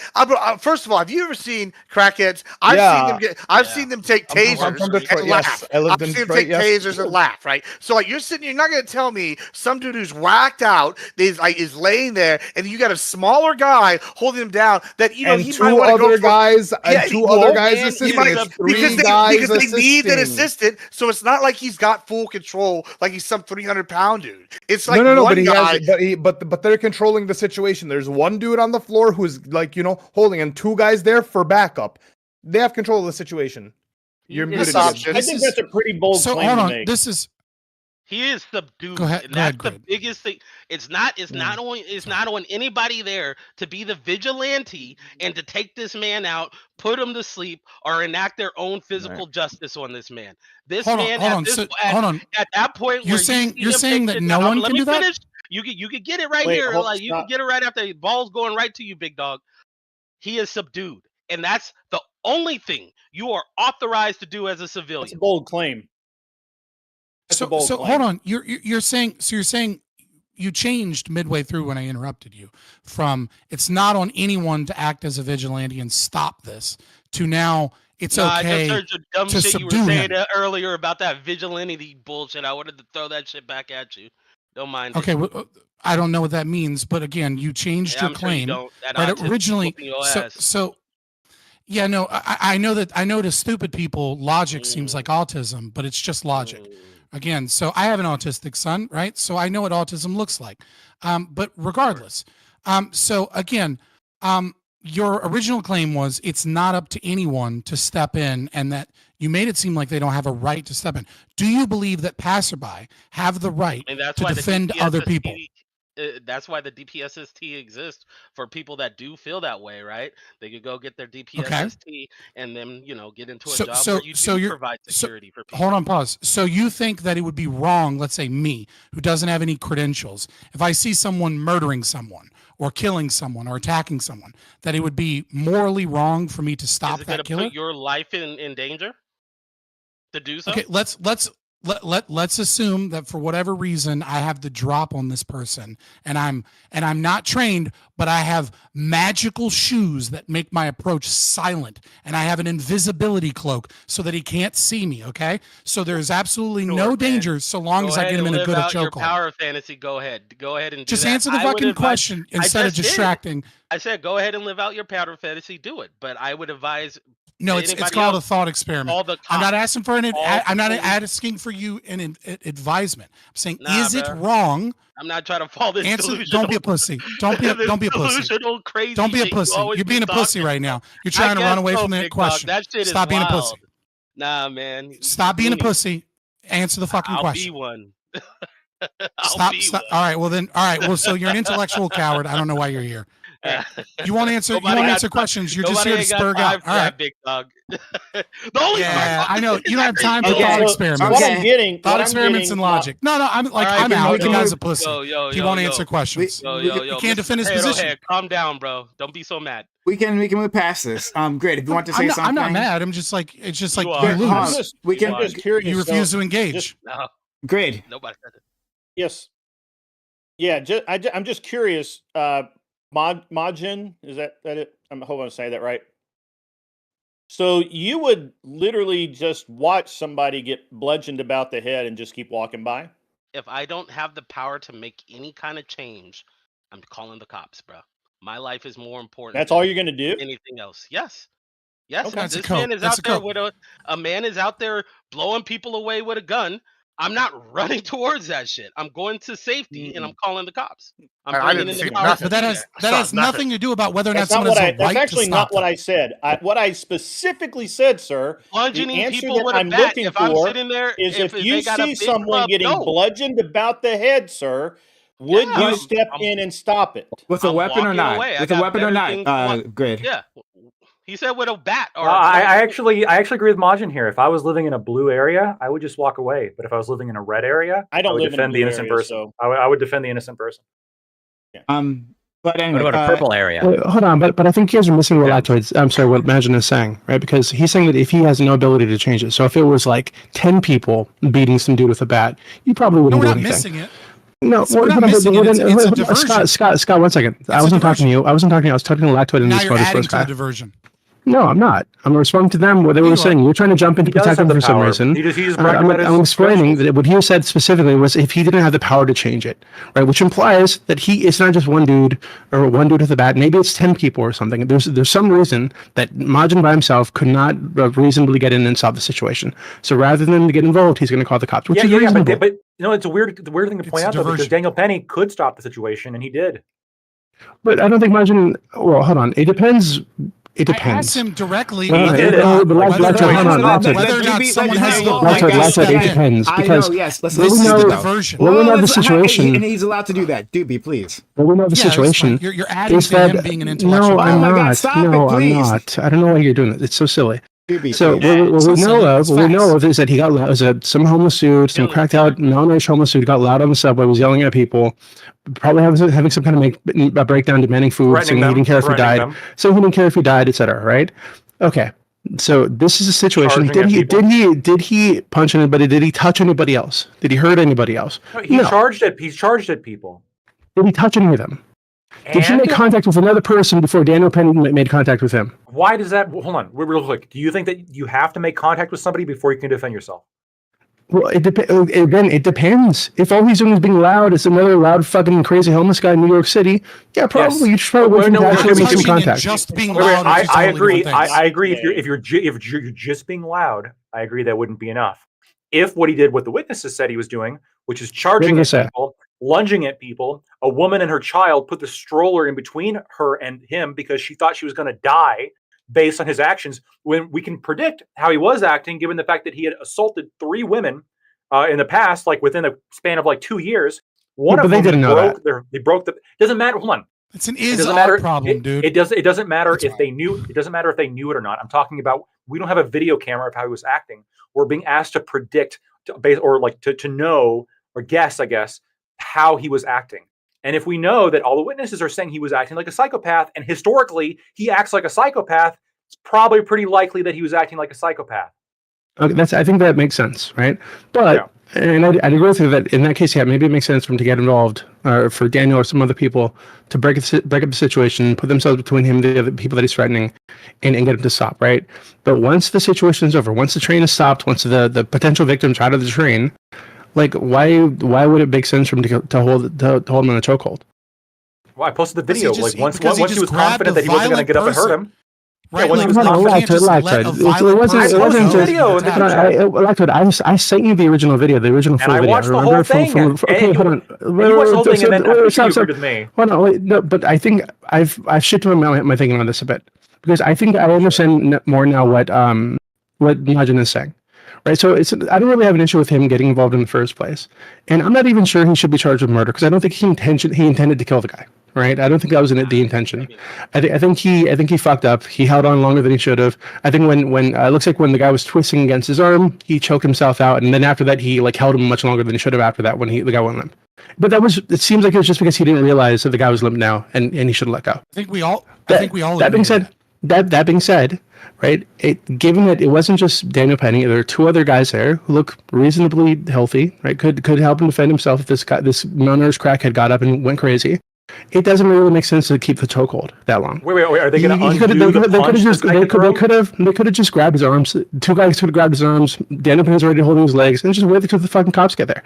It's not that he could have gotten up. He could have gotten up. And worked. Holding somebody down. He's not fucking John Wick. He's not the Joker. What's he going to do? No. He's got a blood disease. It's him and 3 guys. I watch a lot of cop videos. And I'm telling you, holding somebody down, even if they're smaller than you, and this guy was bigger, by the way, than Daniel Penny. Okay, but again, he was even smaller than you. 2 other guys, and the legs already hooked in. Again, one guy already has his arm. What's he fucking gonna do? 5 cops. There's videos like 5 cops with training trying to hold down one guy, and they can barely do it. There's videos of this you can find right now. Okay, typically what happens, you're talking like a big dude. This is not a big dude. He's bigger than the people involved. No, he's not. He's bigger than Daniel Penny. Yes, he was. What? That doesn't look like to be the case. What do you mean he's bigger than Daniel Penny? It looks like a skinny crackhead dude. I think DB's talking about muscle mass, right? Like he's tall. I think he's taller. I believe he's taller. Yeah, he might be taller. But Daniel Penny's a former Marine. He's not like a fucking weak dude, right? And yeah, there are 2 other guys there with him who also look like pretty big dudes who could hold this guy down. Like you guys are acting like he's a fucking John Wick or the Joker or something, right? Like it's not. I don't know. It's ridiculous. I just think here's the thing. Like based on what I've seen about how difficult it is to hold somebody down, even if they're smaller than you, even if they're weaker than you, like holding somebody down and preventing them from even getting one punch off is incredibly difficult. And given the situation, given the threats that he was making, given how he was assaulting people, actually legally, that would be assault, maybe not battery, but assault, right? Given the fact that how he was acting, I think the chokehold was more than reasonable. This was more than reasonable. Maybe at the start, not for that long. At the start, I would agree with you, right? To get the situation under control, maybe. But after minutes of him on the floor and barely struggling, and with 2 other guys here, there's no reason to hold the chokehold. He was fighting into the last 40 seconds. Hold on, that's not true. He was still for almost a minute before they let him go. No, it was about 40 to 50 seconds. Almost a minute would be 40 seconds. Yeah, well, you just said 40 seconds. So yeah, he wasn't fighting for the last 40 seconds. No. I said until the last 40 seconds. Okay, but even that fighting is not like even that fighting is not like he's fucking like throwing kicks and shit. Like he's twisting around to try to get away. But again, there's 3 people there holding him down. Yes, and one of the people holding him down, and one of the people holding him down said, when asked by a different witness, during that last 40 seconds, like he's not putting pressure on him. He wasn't actually choking him when he was just simply like holding him while the dude was laying there. Yeah, it's the panic, the adrenaline, the lack of the fact that your breathing is so short. There's a lot of things going on, which is why he's trying to get away. And then it's not like he would have just died on any random day just walking off the subway. How do you know that what he did? killed him. Well, Yeah, what what is he? Manslaughter. There you go. Here's a perfectly plausible scenario. Let's get away. All right, from digging into each specific of the case, right, and let's just look at this from a moral perspective. And I think this is really more important than like, you know, how long was the chokehold? How long was this? I think the main takeaway here is, as a society and as a group of people trying to figure out what rules we ought live by and ought not live by, right? We have to understand that people, at least from the conservative perspective, people need to have a right to defend themselves, and people need to have a right to step in to defend others. And when we get to a point, right, I understand that certain cases merit going too far, right? But we have to be very careful as a society when the message that we send is that people need to have very specific knowledge and training in their actions. And they need to work within a very limited window of what is considered reasonable and not reasonable, based upon situations where they're afraid, where where like things pop off, where adrenaline is going. And because if you start whittling down the window of what is and isn't reasonable when someone else is the aggressor and is threatening harm and going after other people, then what you will cause a crippling anxiety of many people, where they refuse to step in and save people because they're afraid that if they don't get it right, they're going to go to jail. And we don't want a legal system. So I think it's ridiculous. Afraid to step in. This thing you're talking about is like a long-term, like known thing that, like, it's, what is it, the bystander effect? That isn't something that was caused because, you know, Daniel Penny went to jail. That's not what the bystander effect is. It's something similar to what you're touching on, right? This idea that, oh, there's someone being harmed that needs help and nobody's stepping in to help them because they're afraid that something bad will happen to them or they'll get punished or whatever the fuck. Well, no, the bystander effect is the more. No, the bystander effect is, and that's fine. I get what you're saying, but just to be clear, the bystander effect is the more people that are around a situation, the less likely someone is. Yeah, because everybody assumes that somebody else will do it. Right. That's different than them being individually afraid of the legal consequences in their ability to step in. Right. That's a different thing. Yeah, that's fair. But I think that this even, like, what's the word I'm looking for? This phenomenon, right? And I'd be curious to see if there's any, like, research on this specifically, because I don't think I've ever seen any of people who see muggings, right? People who fuck. There was that video recently that like just today or the other day of that woman. Hold on, that woman being set on fire. Hold on, that woman being set on fire in the subway, right? And there's people just fucking recording it, right? Not even trying to help her. It's crazy. The cop didn't do anything. Yeah, the cop didn't do shit. The guy recording didn't do shit. Apparently, the guy sitting there watching was the guy that set it on fire. But there's like a lot of people that, right? None of them were even trying to help her, right? Watched. And none of them were even so that's, I don't think that happens because, you know, Daniel Penny got arrested or whatever, right? I think that's a deeper thing, right? And that's something that's documented in many other cases for years, right? Like, that's not a new thing. No, I'm not saying that. Like, I mean, it doesn't help. Never assume with social problems that we're dealing with a univariate problem, right? It is going to be a factor. Obviously, it's not the only reason that people don't step in. There's a ton of reasons that people do or don't step in. But if you're living in a place where you are constantly, or at least, you know, in the most high profile example, being reminded that there is like this thin thread of like what is considered reasonable or unreasonable and like what you can get in trouble for, right? It's going to be a factor. That's in whether fine, or not you though. Step in. But so we want people to think of, hey, is the action I'm about to take right now, is it reasonable? Is it going to get me in trouble? Is it going too far? If I hit this person in the head with a fucking bat because they're screaming or whatever the fuck, is that too far? Should I think about this? We want people to do that. You don't want people going around and trying to be vigilantes anytime some crazy homeless person screams some shit. If a homeless person screams threats and states that they're not afraid to go to jail and commits assault, it happens all the fucking okay. Yeah, so like, wait, you do want people to step in.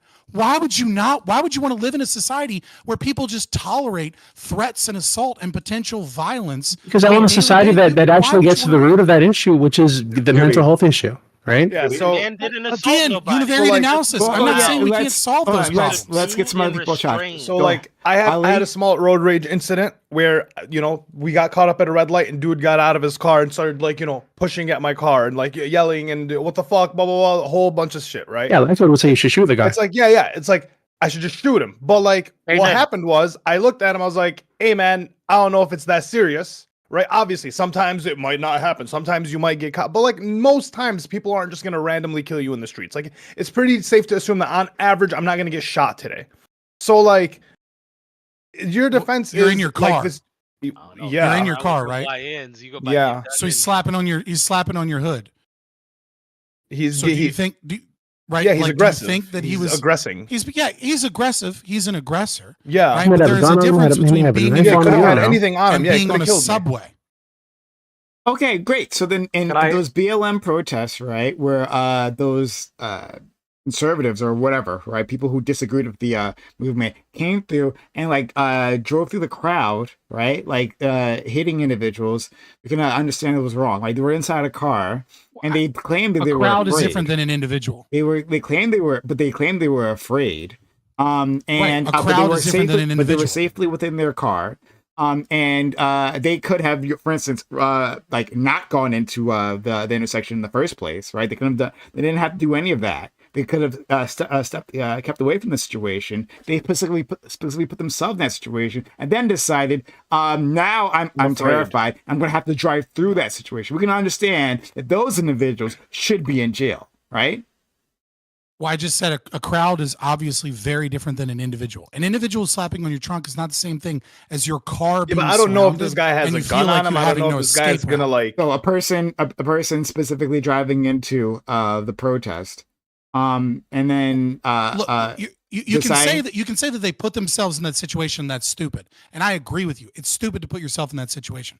But once you are already in that situation, there is a difference between you having one person in front of you slapping on your hood and you being able to throw the car in reverse and go away versus your car being surrounded, right? And so now your vehicle, which is presumably protective in some degree, is no longer as protective because you can't drive unless you drive through people, right? That's the only escape route then is to drive through people. You can't just throw your car in reverse real quick and go away like Ali could. Ali could just throw his car in reverse. Maybe there's cars behind him. Yeah. But again, one person is not the same thing as a crowd. Assuming that there's they're alive. Yeah, but assuming I had a gun right? and I thought he had a gun. Yeah, right? fair enough. That's kind of like what I'm running off. And if that crowd like takes out a baseball bat and like is trying to like break your mirror or sorry, your window or whatever, right? Okay, sure. That's something. Fair enough. Right. But I mean, we're discussing. No we've moved the conversation from what it is that someone does when they act and whether or not they're afraid of acting because of the action itself versus whether or not someone ought act in that moment. Yeah, right? I agree with you that there are going to be there's going to be different circumstances where it's not reasonable or unreasonable to act. And that is, I agree, something reasonable that we as a society, we don't want people like at the slightest provocation using a bunch of violence. But if someone is in a situation where they're genuinely threatening someone's life and or they're genuinely attacking someone, right? We don't want to be crippled by the actions that we do being like too harsh in that situation. Which need to use as much violence as necessary to stop. So I would be the average person that would have been in a situation, right? Now, all I was thinking afterwards is, had I had a gun on me, I honestly don't know how I would react because dude stops, gets out of the car and starts shaking. Honestly, I think someone would, he was a lot bigger than me, but like, I think a lot of people would then react and just blast because like, you don't know if the other person has a gun. You don't know if they're going to, what they're going to do. Like, you don't know like if they're going to react to like stopping. So their initial fear, right? Well, they don't check in, which is like to Doobie's point. You want people to check in and be like, hey, can I de-escalate before I just blam this person off because I'm afraid? Like, no. You should be able to shoot that guy if you had a gun on you. So because you're afraid. Gets out of his fucking car. So like anytime a homeless person scares me, I can just kill him. No, it's not about the. It's not about the state of fear. Like it's about if someone is attacking you, right? And you are allowed to use violence to stop them. And if that results in their death, too bad, so sad. You're the guy attacking someone Luigi else. thought the universal healthcare people was attacking citizens, and he protected citizens. That's so he protected its members. You think it's okay? That's not what's happening. He protected normal people from being attacked and having corporate violence and civilized violence used against them.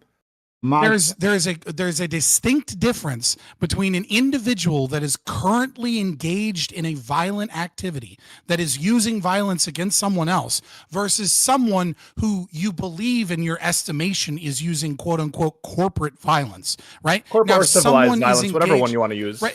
If you believe that he's engaged in fraud or that he's engaged in other things, guess what? There are already both civil and there's legal investigations and civil litigation against him before he was killed. So let's go to Ali. We'll also go to Lactate.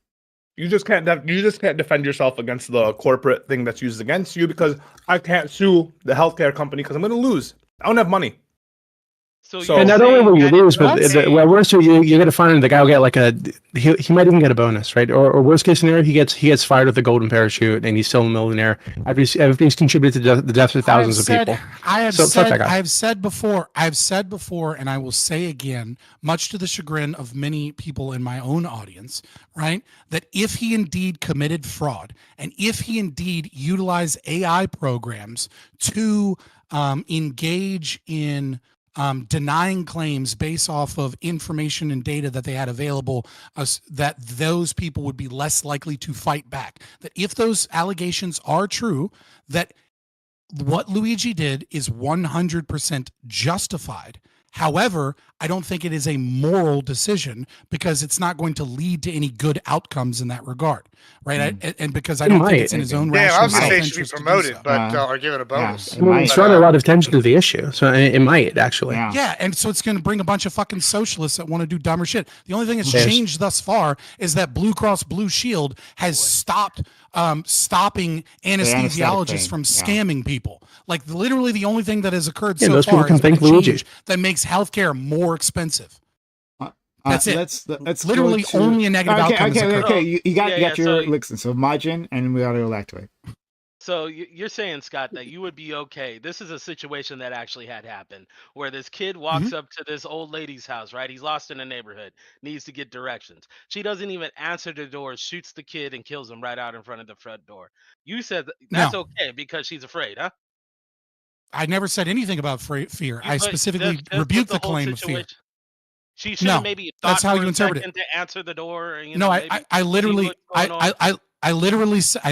said fear is not what is the issue here. What is the issue is someone an aggressor, a person that is lost, that is using common. Hold on, I'm going to finish answering. Yeah, this question. I have a question after that. Sorry. That is using a common egress, right? So there are egress rights on property. When you have a sidewalk and a driveway and a front door in a neighborhood, that's an egress, okay? Yeah. And then knocks on the door, that is not an aggressive act in any way, shape, or form. All right. Right. So related to that, I'm curious, because I haven't kept up on the news on this, but I think Nick Fuentes got charged recently for pepper spraying and pushing that woman, right, who was like outside of his house. Like, do you think that was justified and he should have been charged for that? I think I'm lacking information, and what I'm lacking specifically is right. Like all I know, maybe more information has come out. I don't know, but all I know is what occurred when she put her phone on, which was when he opened the door and maced her and took her property. Now, that was a good way of handling an aggressor if she was an aggressor, and I understand why he might be afraid. But if all she did was knock on his door, then he should be charged. If she instead was like looking through his windows and showing a camera or was making some type of threat or something, then what he did was perfectly justified. But if all she did is go up to his door and knock on his door, I don't care that he was doxxed. I don't care that he was afraid. What I care about is that she used the common egress and knocked on his door, and then he maced her and kicked her down the steps. If, however, she instigated some form of aggression, then what he did was perfectly reasonable. So, like, wait, but like coming in the following like days and weeks, we've seen like a video of a guy walking up to his door with a handgun and what looked like a fucking bow and whatever, and was like knocking on his door. Yeah, so that's like aggression. Yeah. So like the person who has their like shit doxed and he has a bunch of people threatening him on the internet, has random people walking up to his door. It feels aggressive. I don't want to defend Nick Fuentes, but like that does feel aggressive. I think he might have reason to think any random ass person walks up to his door wants to do him some kind of harm. Yeah, well, didn't somebody just die at Nick Fuentes' house like the other day? And then is he gonna kill? Is he gonna kill a fucking Jehovah Witness? You know what I mean? Like, well, he didn't kill anyone. He didn't pepper spray them and push them away, which I think is but like, is he gonna pepper spray and kick a fucking Jehovah Witness down the steps? No, like that's not aggression. Like, what is aggression? I think there's a difference. I think there's a difference between a guy that shows up and pulls a firearm out of his pocket. She was recording his house before walking up to it. Like it's not like a random person. Just he didn't pepper spray the mailman. No, that's what I'm saying. That guy is aggressive. The second guy is clearly aggressive. We have evidence that he was engaging aggression. The first person, we don't have any footage or anything to know what preceded the incident. But assumed aggression would be the thing. We also can't assume don't know aggression just because someone is present. Hold on, Scott, calm down. We also don't know if there was limited access to his neighborhood by like a gate, or if it was a gated community. And so, honestly, if somebody walks up to when I lived in a gated community, if somebody walked up to my door, I was very suspicious, because how the hell did you even get in here, right? Like you have to be buzzed in to start with. So at that point, I consider everyone a trespasser. Right? Yeah, I don't think that applies to the Nick Fuentes situation. 2988 well, it's had similar. More restraint with somebody approaching, somebody that's actually violently saying they would go to their house and beat his ass, has more restraint than fucking Nick Fuentes in 2024. That is crazy. I mean, Nick Fuentes is a pussy. I'm not really like trying to defend. I'm just saying, like, he is too. Let's let him lecture. Do you want to say something? Yeah, I wanted to. I guess that's crazy, right? I didn't know what happened with Boogie Song. In order to defend yourself, I think that not only do you have to be like subjectively be in fear for your life, but you have to be quote unquote objectively in fear for your life. And what objectively here means, the legal standard, and I think it's just what we have to kind of roll with, is would a reasonable person in your shoes who's in that situation also fear for their lives, right? Would the jury, when they're looking at this, if they were in the situation, would they fear for their lives?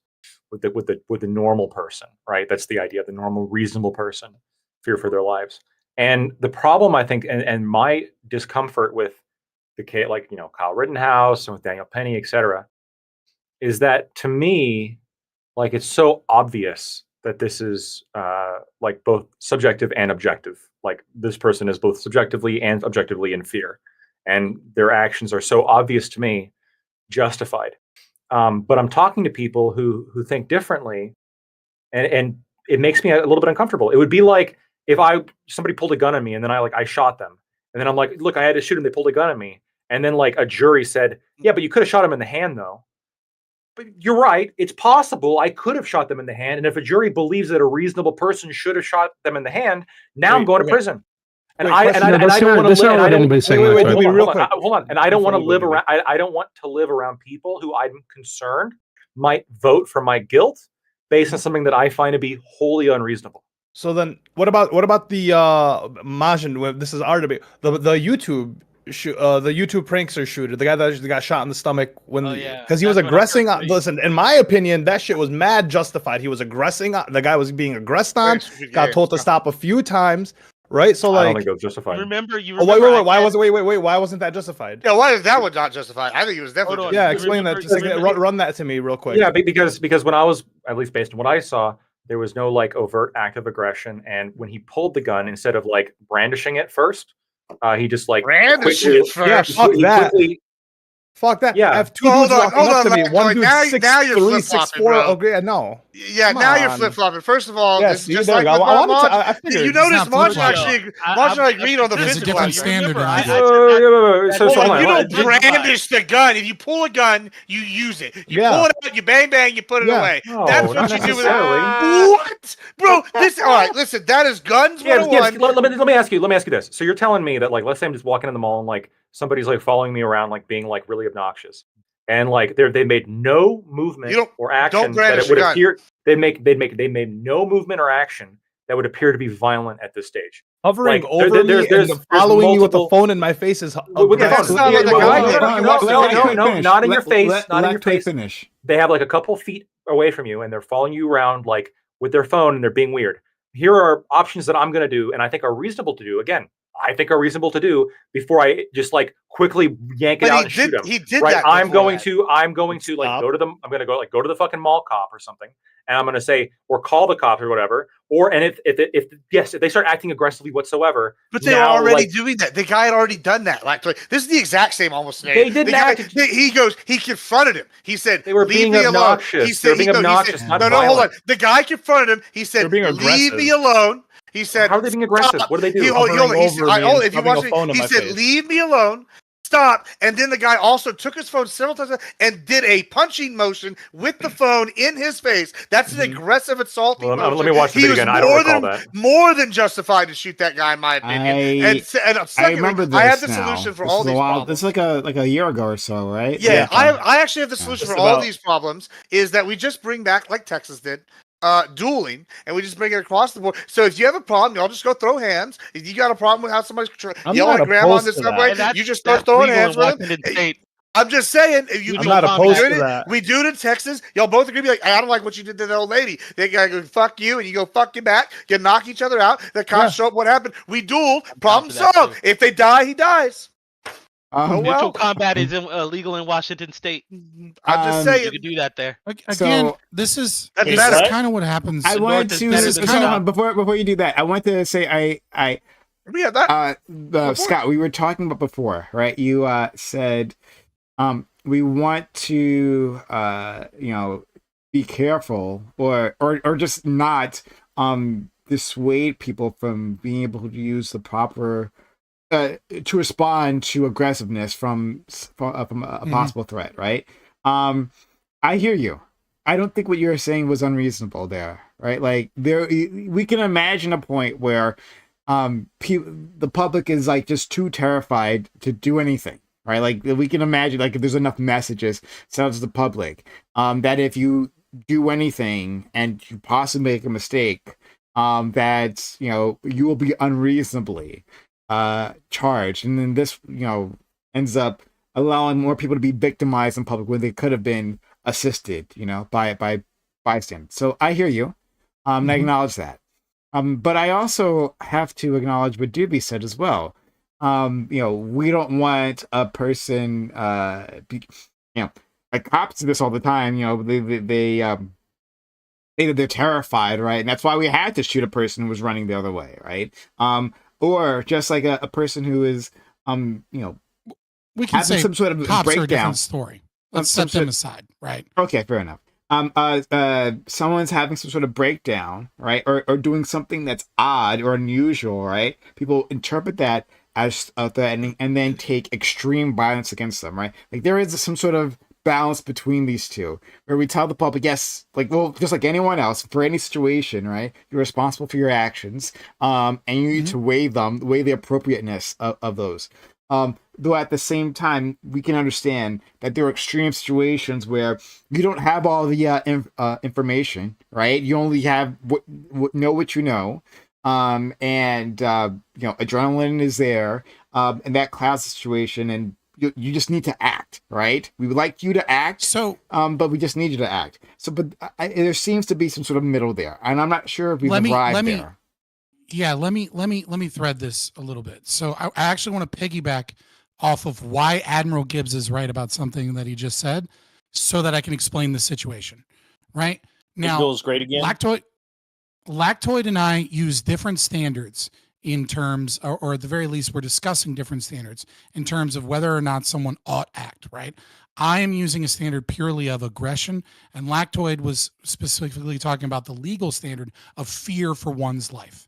Now, Admiral Gibbs, the reason one said something interesting, which I think applies to the situation very much, which is you don't pull a firearm out and brandish it. If you pull a firearm out, you use it.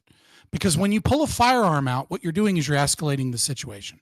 The moment you pull a firearm out, regardless of what was going on before that, that other person, justifiably or unjustifiably, now knows this is a life or death situation. This is no longer a situation where we're going to resolve this by throwing hands and then like we're going to be friends later, right? This is a situation where I either run or I fight or I die. That's what happens. So if you pull a firearm out, you should never, ever, ever pull a firearm out just to point a firearm at someone in the hopes that you get them to calm down. You get them to calm down, and if you can't, you pull a firearm out, and the first thing you do is you kill them, period. When you pull that firearm out, you kill that person.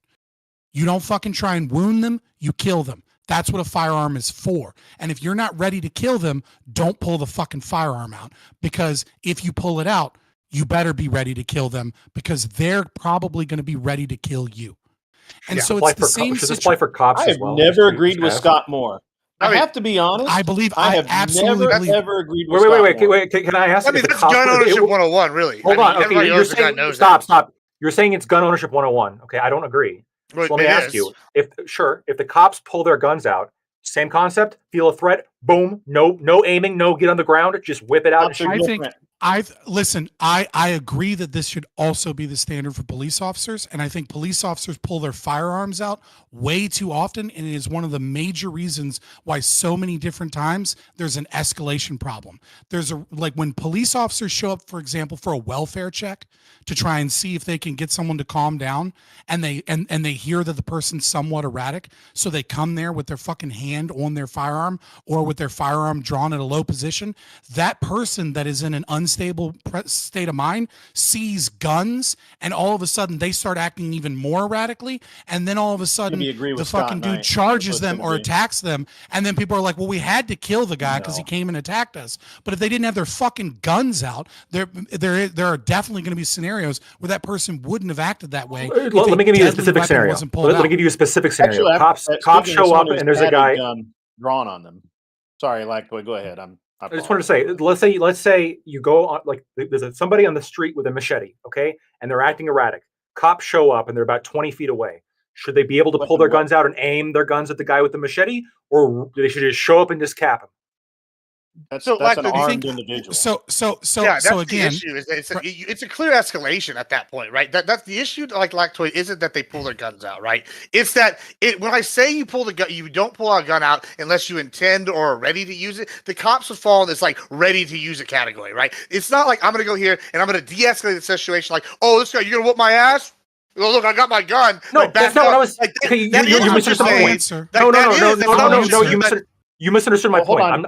I agree that once you pull the gun out and aim it at somebody, you should be prepared to use it. Right, and if they start they go, oh, I'm saying this, back it up, like, oh, okay, immediately, sure. But if you're in a situation where I think I have to pull my gun, I'm shooting first and asking a question. But if you immediately queer, no, back off. Then you shoot them, then you're in problems. Gibbs, this is literally my argument. When I watched that video, if he had pulled his gun out and the prankster put his hands up, okay, we're all good.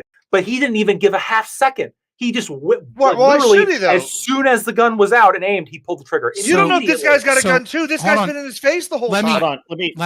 Let me answer the question because you asked me, right? So in that situation, right, police officers, unless they're undercover, right, and I want to put that in a separate category, okay? Can we do that? Can we put like plainclothes cops and undercover cops in a separate category? So uniformed officers, but it will make sense in a second. Uniformed officers, I'll listen. Are open carrying, right? So their firearm is not in a hidden position. Their firearm is right there on their belt. I am perfectly fine in that scenario with police officers putting their hand on their firearm, and if they have a holster that has a button on it or a releasing mechanism, pushing that releasing mechanism or flipping that button up.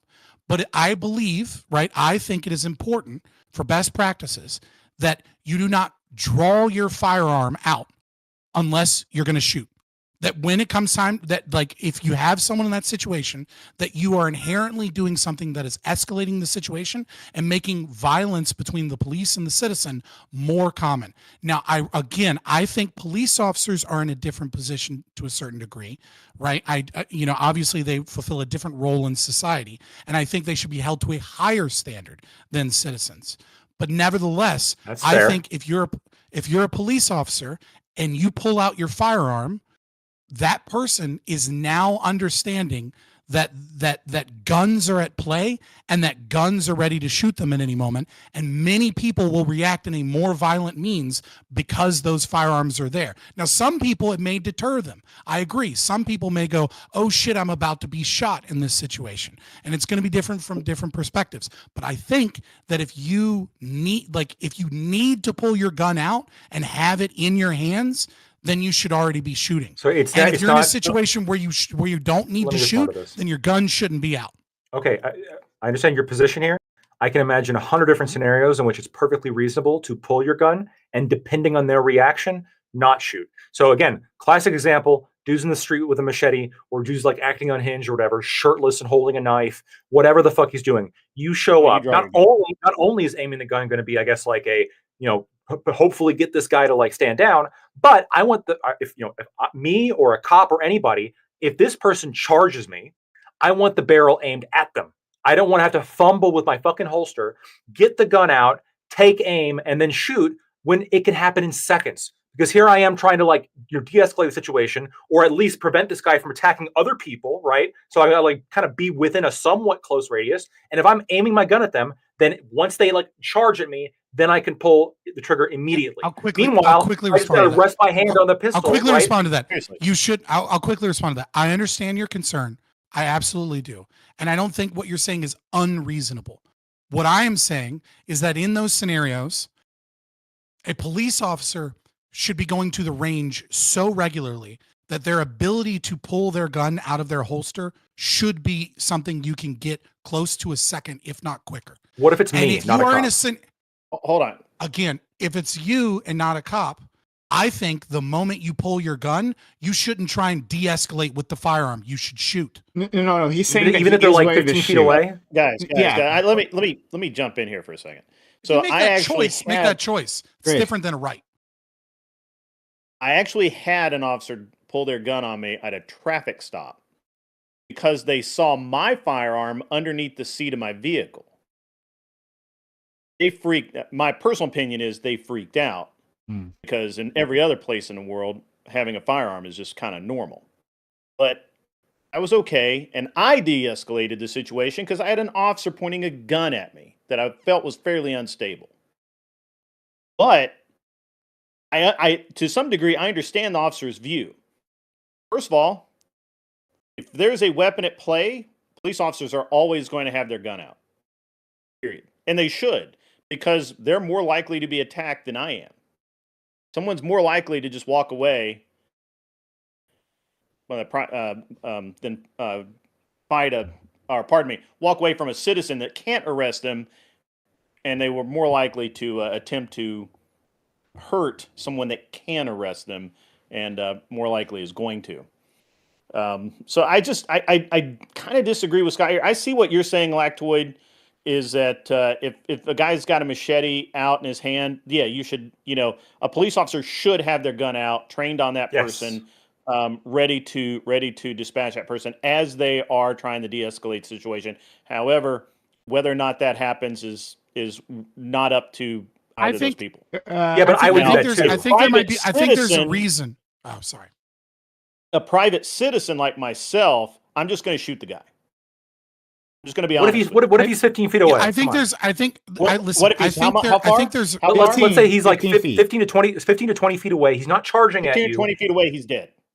100%. He's actually right on this, Lactoid. Like, he's not charging. It doesn't matter. Like, I've watched videos for DTAC for my working security and stuff like that. People within 25 feet can be lethal to somebody with a gun, with a knife, especially if you don't even know if they're coming. I know, but through their bag like that. So if I just see somebody, with holding a knife, just cap him. No, but if they're an aggressive posture towards me, holding a machete in an aggressive posture towards me, you're going to die. Video. What if they're 15 feet away, but they're acting a little bit weird, but they're walking backwards? If they're walking away from me, that's fine. Are you pulling at all, or are you just gonna What are you doing? Well, I have a sub 1 second draw, so I'm good. But you should. Okay, I don't have. I'm not that good. Okay, because you're incompetent. Well, I should though. I should. Whoa, that was the concession I was looking for. I should pull and I should aim while I'm backing up. Yes, while I'm backing up. And if he charges me, then I'll know I'll be safe. Want to don't back up. Don't back up. Hold on. Don't back up. I back up too. Yeah, but hold on. What don't back define up when you weird? draw. Because what That's if a it's good way like, to have an hold accident? on. Define weird. I actually have a problem with maybe what y'all just said here, because y'all said if he's acting weird, right? And listen, I live in a state where everybody's got weapons open there. Like I got people, everybody's got guns out. I see guys, gardeners with machetes. I see guys with machetes all the time. Like they're working on like brush and shit. Like, so you're telling me like Juan just gonna be walking down the street muttering, yelling at his ex-wife on the phone, and y'all gonna be like, "Fuck that bitch, she's got a machete, bang bang!" Like, nah. Now you're crossing the line here. Like, see, this is the problem. This is why all the aggression has to be a big factor here. Like, if you're threatening people versus like, "Oh, I'm yelling at the phone," you shouldn't just be drawing on people because they're yelling at a phone. Like that just doesn't give you a right to. Like, wait. Let's say they don't have a machete. Let's say they don't have a machete. Let's say they have a phone out that's playing a dumb fucking little like weird stupid prank. Like, do I have any duty? Do I have any duty then? Hold on, the difference is one guy has any duty to pull, or do I just like blast them? The difference is one of these guys in the scenario you're describing was aggressively thrusting this phone. He was an obnoxious asshole. Aggressively attacking this man. Attacking this man. In that video, the only person to assault the actual person outside of the gunshot was the guy getting the Popeyes chicken that eventually shot. He hit the guy in the arm first. Yeah, okay. I'm willing to forgive that though, okay, because that was reasonable. The guy that shot him. The guy. I know. The guy who shot. He hit him beforehand. Yeah. The guy who shot. He was trying to get the guy to go away, and the guy was trying to get the guy to go away, and that's reasonable, right? The guy was being an obnoxious prick. But if you push somebody away, say you're getting too close, get away, and then they continue to get into your face, that's aggression. They are aggressing onto you after you've already said no, and I've deemed it necessary to push you away. No. Well, I would say yes, but like here, if you're sitting here going, are we arguing over? Hey, if someone gets in your personal space, you can push them to back them off you and then try to escape. No, we're arguing about whether or not somebody's in your personal space, you could shoot them. That's what the guy did. That's what the guy did. And then after the guy did that, the guy came back and got in his face again. Yeah, you're getting shot at that point. So hold on. I want to say something. And then we'll go topic to let's do that. I'm ready to talk about fraud. Hold on, I'm going to say something. But fair enough. I was just saying it's 10. After y'all move to your topic, I got shit I gotta go do. I guess I fall somewhere in the middle of Scott and Lactoid here. I've told you guys before this story, and I won't do the whole thing, but just that like, hey, I reported a crime to some officers, right? I was trying to be a good citizen, so I reported a crime that I witnessed. And I approached a group of officers. There was like at least a half dozen of them, maybe more. All like very large officers, all armed, right? I approached them and I stopped like I'm yards away from them, right? So I'm not even in their personal space. I'm like yards away from them. I stop and I call out to them, "Hey, officers," right? And the first thing they turn to me and they all put their hands on their guns. Crazy. That like the first thing they all put their hands on guns, and I had to explain myself, like, hey, I saw this crime, and then eventually they took their hands off their guns. That's crazy. The first response to a citizen approaching them, right? Not in their personal space, not even close. There might even been a barrier in between us because it was like within the subway. I forget if I was like on the other side of the turnstile or not. I don't remember. So I can't be sure there. Cops act like they have a target painted on them, man. I remember I pulled up next to one day and we just like walked over to talk to him, and he had his gun out in the seat next to him. Like I was crazy. Yeah, that guy shouldn't be a cop. He should probably be doing something way safer. I do want to say one thing. That guy's gonna shoot somebody someday. Real quick. Hold on. Let me finish my words. Hold on. Damn. Like, come on, guys. I think we thought you were done. My bad. No problem. Okay. Yeah. Fair enough. So yes, I think I agree with Scott that That is an aggressive action, putting your hand on a gun in that situation, and cops should do that less to citizens. Absolutely, that should be taken. Whatever level it is at now, we have to find a better balance between when they like take that aggressive stance to like show their authority or whatever the fuck, right? Your authority is known. You're a uniformed officer. Like, we get that, so it's unnecessary. But I'm also sympathetic to Lactoid when he's talking about like, hey, like a person can charge at you very quickly.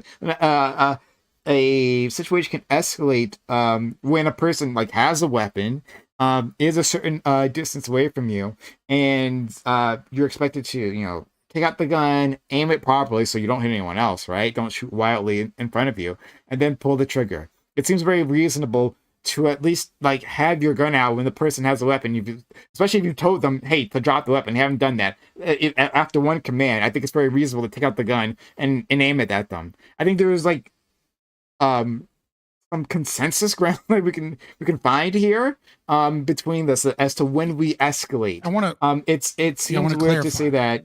Sure, but I think it's weird to say that the only point in time to pull out the gun is to execute individuals. And principally, I agree with what Gibbs and Scott was saying, and that like what a gun represents, how people react to guns, right?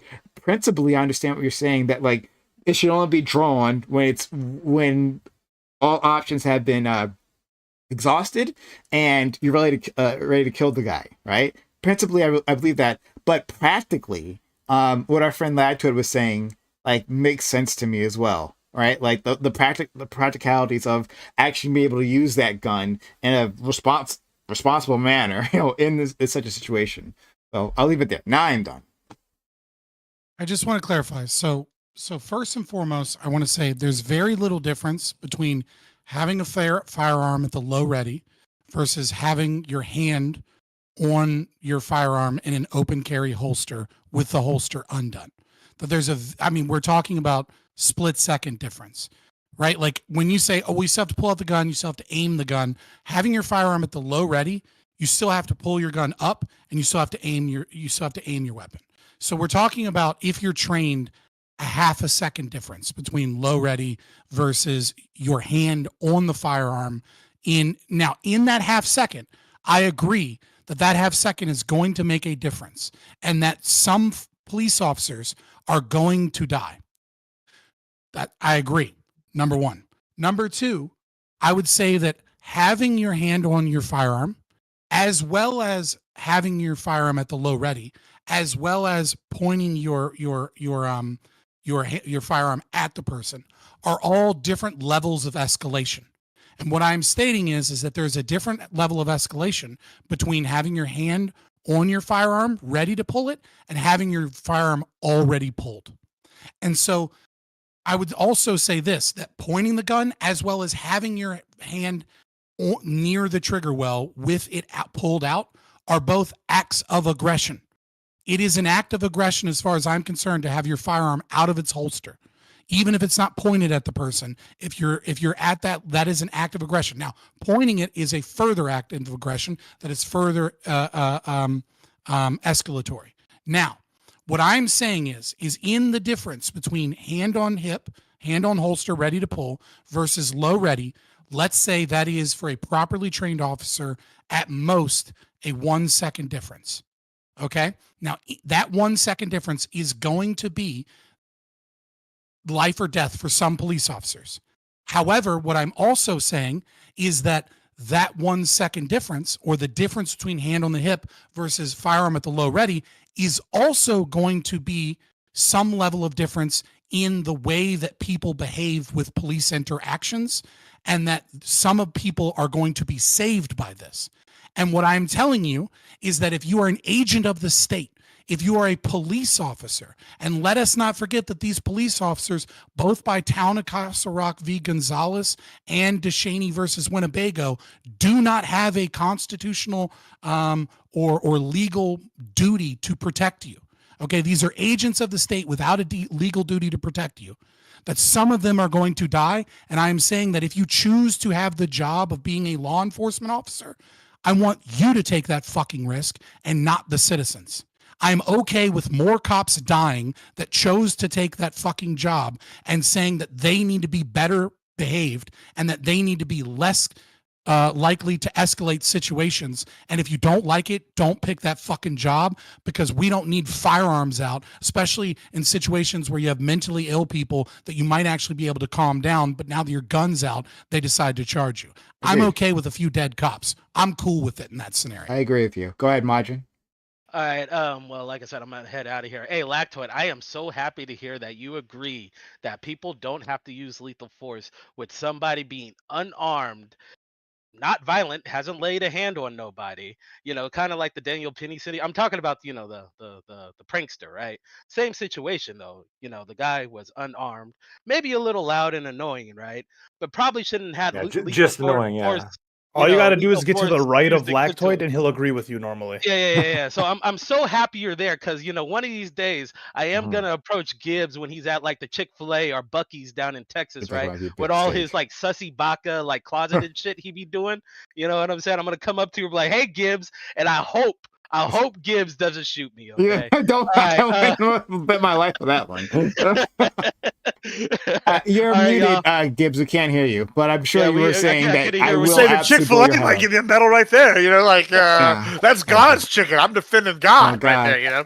All right, y'all have a blessed evening. Holler at y'all later. And have a good one. Bye. Take care. Merry Christmas. Okay. So let's get started on the topic at hand. But thanks all for who've sat around, if you've enjoyed this conversation so far. Consider supporting the channel, sub to the channel, give bits or give subs. We had that great week last week, so I'm sure most of you have subs, but consider resubbing, supporting this channel if you'd like. You didn't get a mic though. You had that great all that cash flow come in last week. Yeah, Twitch pays out. Twitch pays out on a monthly basis. Like or YouTube well, they can pay. Yeah. Okay. I won't be until the middle of January. Use that PayPal link, then no wait either. Yeah, exactly. If only subs are better for the channel. I mean, but not better for Prime in that moment. Yeah. What Prime is worried about is Prime. Getting immediate money to get a better mic is also better for the channel. Yeah. But in any case, consider supporting this community. And if you are on YouTube, consider using a super chat. I'm watching the super chats, right? I wrested control of the super chats from Corey, who likes to shut those down. I'll let you have it for now. So consider using super chat. We'll react to that and be much appreciated. Okay. Topic. Also, this is a Reverie Roundtable chat. Mondays 8 p.m. Eastern. I answered that previously. But okay. Topic. A recent CoffeeZilla YouTube video explains the Counter-Strike Go skins economy. The video examines how rare gun skins are used as currency and what amounts to online casinos. The CSGO casinos rake in millions, but do so with zero oversight and protections for their consumer base. This has become a vector for young boys to enter the world of gambling, since almost no age verification occurs. The results have been disastrous for some. This comes as there is an explosion of online sports betting that would provide a clean transition for these kids once they reach adulthood. Should we be concerned about this huge industry that targets young teens? What should society's response be? If you are concerned about minors getting involved in gambling, would a simple age verification gate assuage all your worries and make this acceptable? CoffeeZilla did a great video I saw last night, fairly lengthy. But talking about the CSGO situation. Now, I had been known this like in the periphery about CSGO, about the skins. I know how. Echoing. Am I? Sorry, that was me. Oh, okay. Had a super chat come in on my side. Okay, I think you misclicked. whoever audience member. I think you meant to do it on this channel. Okay, it's fine. Try again. Just try again. But TTS gets them, man. Yeah. So money. No, I had been aware in the periphery about the CS:GO skins and how valuable. I know they were traded. I know the whole thing about the loot boxes. But I did not know how deep it went with these casinos. I didn't know that I didn't know there were casinos, and I didn't know how much money that was being made with these skins, right? So it was quite enlightening. But a thing that was made clear in the video is that this particular is a path for young teens to get involved, right? They see their favorite creator doing this, and then they decide to imitate them because that's what kids do.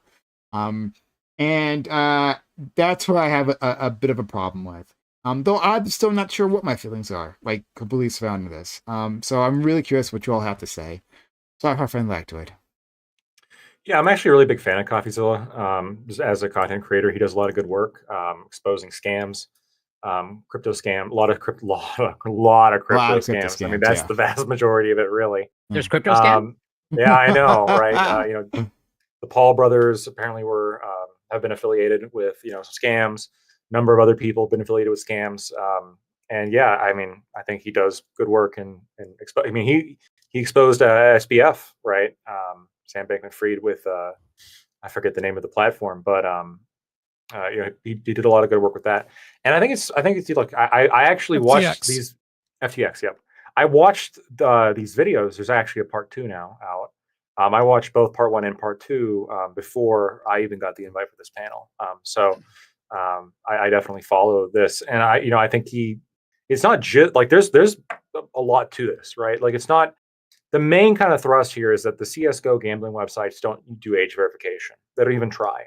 Even the ones that are like, oh, we're so much better, they don't do age verification. And so what you get is a lot of small children gambling away their parents' money or their money, or getting addicted to gambling, etc., at a very young age. And yeah, this is like a big problem. And these third-party casinos make a lot of money doing it, essentially corrupting children. It's pretty fucked. The other part of the story that was pretty interesting is these different casinos are in pretty strong competition with one another, and they will organize like kind of mafioso-esque tactics to intimidate each other to try to gain more market share, right? So like they'll hire people to put photos of them around town. They'll send like groups of people to their houses. There's like 2 rival casinos that are in the video. They had to hire both of them have hired security guards to guard themselves like full time from the other casino. I mean, they're functioning like a gang. It's pretty fucked. They're acting like a gang, and I think they're hurting people much like a gang does. I don't know. There should be real penalties. I think this is gambling, just straightforward, and children shouldn't gamble. So I'd be okay with just an ultimatum, right, from the government. Put an age verification or get shut down. Thanks so much, Scott. Yeah, so I do think we ought to be worried about gambling websites targeting children, obviously. I think it's very clear that they are targeting children in some degree, in the sense that they fund so many streamers and things of that nature. I mean, one of the major reasons when I left Twitch, because I understood that if I continued on Twitch, the level of censorship that was occurring on Twitch was gonna be problematic for me to stay there, and I didn't want to lose the ability to go on Twitch panels if I got banned there. So I moved to YouTube. YouTube is also censorious, and there was other options available, Rumble and Kick being one of them. And the main reason why I refused to join Kick is because Bajani Tarani, one of the founders, Stake, set up online gambling that's targeted towards children. And that's what that streaming platform is kind of partially funded on, right? It's partially funded in supporting gambling streams. And that's why so many people went there. And so, like, morally speaking, I refuse to stream there. And also I feel like it's just dumb because I feel like the writing is on the wall that eventually, especially the EU, more likely than the US, will step in on this. And the European market will like destroy a lot of places like Kick and things of that nature. So it's just kind of doubly stupid to go there, both morally wrong and stupid. But the question is then ought we engage in government regulation of age verification for these websites? And so it's a scale here, right? On from as it's a trade-off, because if you engage in age verification, it becomes a privacy concern, because now it's illegal to gamble without giving obviously credit card information is not enough, because all of these kids that are using debit and credit cards are obviously either using their parents or have set up a bank account and are like 15 or 16 and have a job, and are using their debit card. So if that's not enough, then what is? And what it seems like what they want to do is give your driver's license number, right? These things connect to a ton of other government-based information. And ultimately, these websites are going to make up money by selling your data, and you're going to have your driver's license attached to your your IP address and all these other concerns. And now you're going to have China and other bad places, telemarketers, etc., that have basically access to all of your online information. And I don't think that it's the right of the government to, in the name of protect the kids, to force people to give up their driver's license numbers or passports or things like that are highly done. I think credit cards, right, that are, have an adult is already kind of enough here. Nevertheless, I do recognize that this is a big problem. And again, the idea that the government needs to step in to fix this problem is really, really a bad one. The parents need to be involved. If your kids are fucking gambling, you should know about it, and you should be tracking your kids' finances, right? There is this weird thing that we have in our culture, this great lie that we have gaslit ourselves into, and it's usually because of age of consent, and people are afraid to be called pedophiles. And the lie is that one day children turn a certain age, that is whatever is an adult in your country, and then they're magically an adult. And the day before that day, they were a child, and then the day after their birthday, they're an adult. And the fact is that it's a gradient, that children become more cognitively aware and have better critical thinking skills over time, and that continues until about 25. And another fear that I have is that we use this nanny government to protect children under 18 from every form of temptation that's out there. And then the day they turn 18, magically the entire world of temptation is open to them. Like, you're not actually solving gambling addiction if you use everything you can to keep these kids from doing something, and then the parents still aren't involved, don't teach them anything, don't teach them restraint or financial responsibility. They turn 18, and then all of a sudden it's perfectly fine and okay that an 18-year-old is gambling away all of their money. No, temptation has to be there so that parents can teach children how to grow up and be in the world.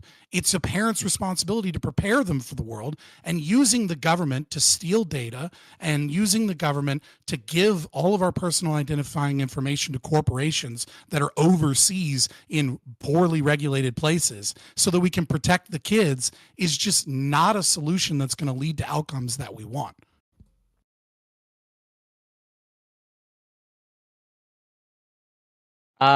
Well, I'll try to keep it brief, but I actually agree with most of the points that both Lactoid and Scott just went through. In terms of, I agree with Scott overall, fundamentally, it is the parents' responsibility to hopefully parent their children. But unfortunately, I also recognize that, in my opinion, which might be worth nothing, I think most parents are bad parents for whatever reason, for a variety of reasons. And so it's well, then what do you do in that case? And I agree overall that it's a trade-off. But for me, I'm willing to make that trade-off in terms of, I agree with, at the very least, starting point of what Lactoid said, is a simple, maybe not so simple, but yes, age verification is a step in the right direction to see how that plays out. And what I'm somewhat curious about, so I'm not well-versed in the CSGO skin economy, but at least from what I understand, if it's similar to other games, it's very curious to me, what makes a valuable skin? Is it just that whatever Valve says it's valuable? It's it's rarity.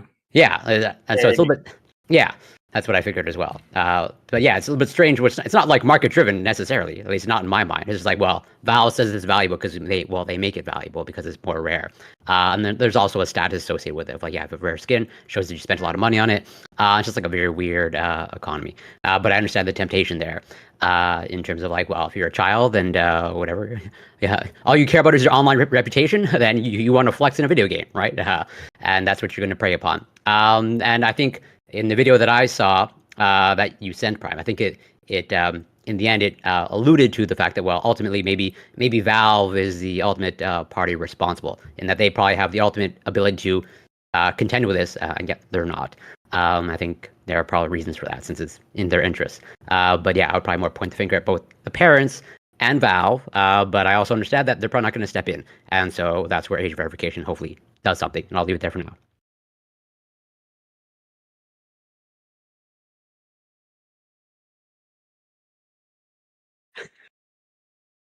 I know it's adults too. We're all a child at heart.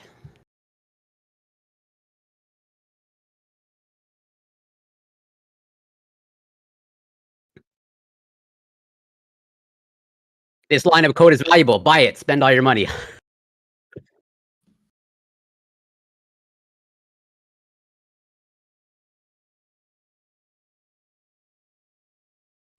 I think this is a parenting issue that's being passed off on everybody else. I don't care that people lose their money gambling on dumb shit. Yeah, it just seems like this is a nothing burger. Okay, this is still the old meme. I don't really understand why people care so much about it, to be honest with you. I think that if you have a gambling addiction, you should probably, go see a therapist or something, go to some counseling. I don't see how that's everybody else's problem. I think that it's fine for these companies to exist. I think it's fine for them to do what they do. I don't really care that they're doing this in games that are children's games, quote unquote, even though we know that a lot of people who play these games are adults in the first place. But yeah, some kids might fall into this. Sure, that's a parenting issue, so I don't care.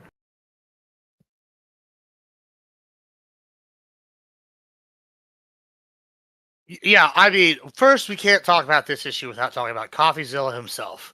And CoffeeZilla is a clout-chasing hater who hates hardworking American entrepreneurs. He specifically has a hard-on for the Paul brothers and constantly goes after all their ventures.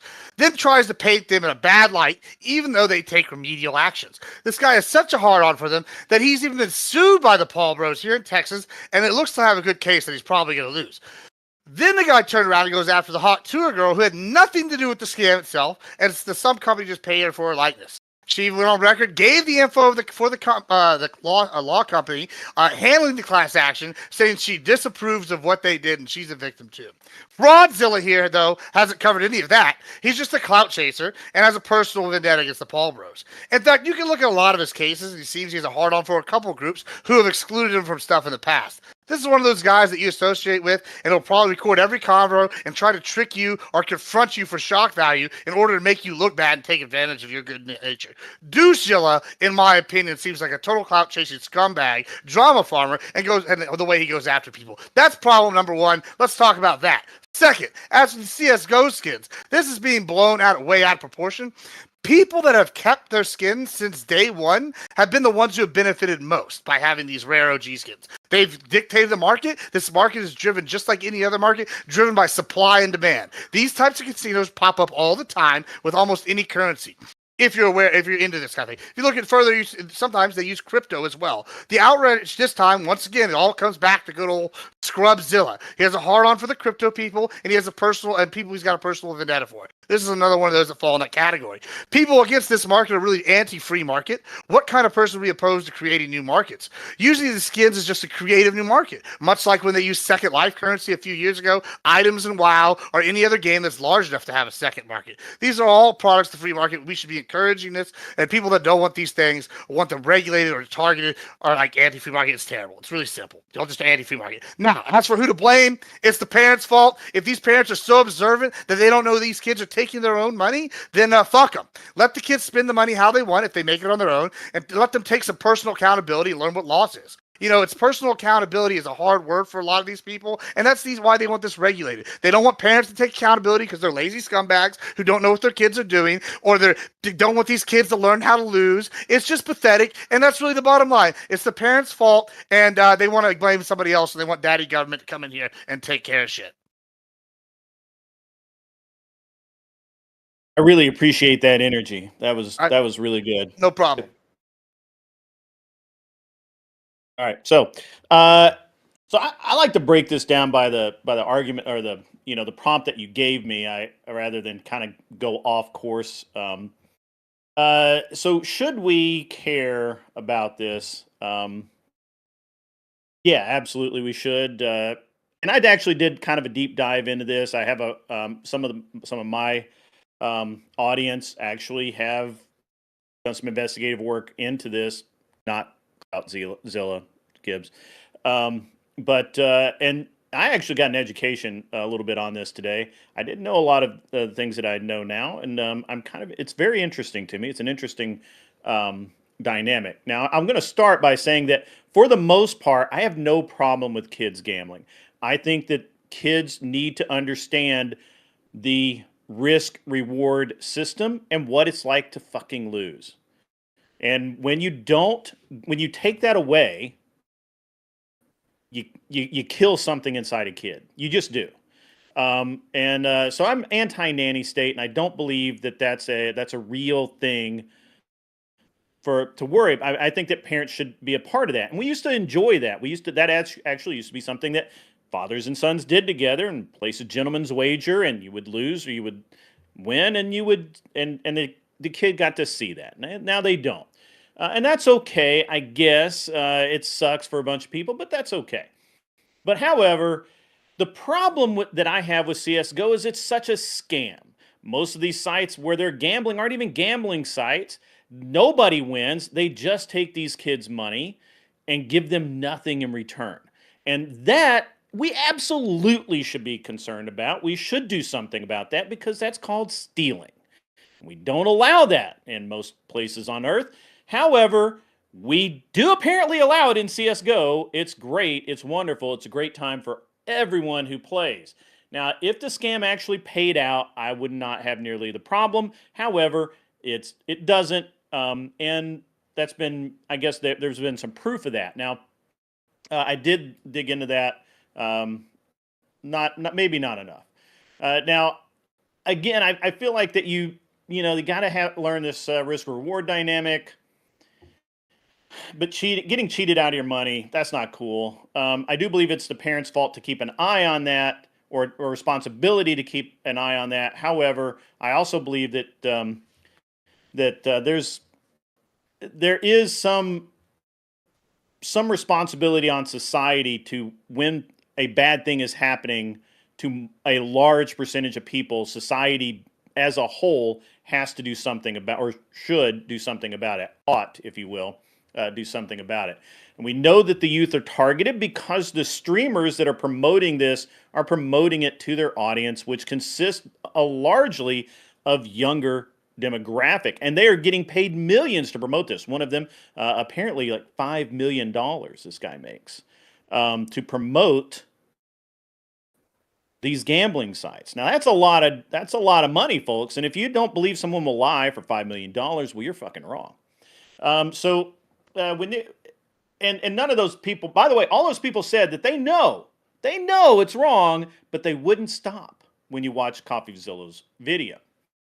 So what should our response be? I like that question. And I'm assuming that we're talking about the U.S. because we actually have gambling laws to prevent underage gambling. A lot of other countries don't. Well, actually, we can't do shit. Because most of this happens in Scandinavian and European countries that don't recognize underage gambling, and therefore it's not illegal. As a matter of fact, one of the countries that they had a problem with called it a lottery system. They got caught, I believe it was in Denmark, and that company no longer exists as it was. It's been reformed into another company, which is de jure for the or de rigueur for the time. So there has to be some kind of sanction. I don't know what it would be. I would say that the U.S. needs to basically say, hey, you can't do it here, geo-blocking, all of that kind of thing that we do, which is fairly normal, and just kill all of the gambling on CS:GO. And the other insidious thing that CoffeeZilla talks about, and also my source actually talked about it as well, is the esports aspect of this. Is that the esports subsist largely on funding from these gambling sites. And without that, and the Slay the Minotaur, who is I believe he's like chief of operations. His name is Scott too. Slay the Minotaur said, without gambling or skin trading, or rolling is what they call it, the entire CSGO culture would die. And he goes on. He went on to say a bunch of other things. Mainly, I really like thank your local crackhead in Twitch chat, folks. It is because of them you're watching your favorite esports teams play. Sam Cook. I was wrong. It's not Scott. It was Sam. So if you're concerned about minors getting involved in gambling, and I'm going into the prompt here, would a simple age verification gate assuage all your worries and make this acceptable? No, because it does nothing to solve the actual problem, which is the cheating, these kids getting defrauded, and all of that sort of thing. And the last thing I'll wrap up with is, while I really like all of the energy about CoffeeZilla, I don't really care about him. I actually really do understand this. My kid plays CSGO. He's 14.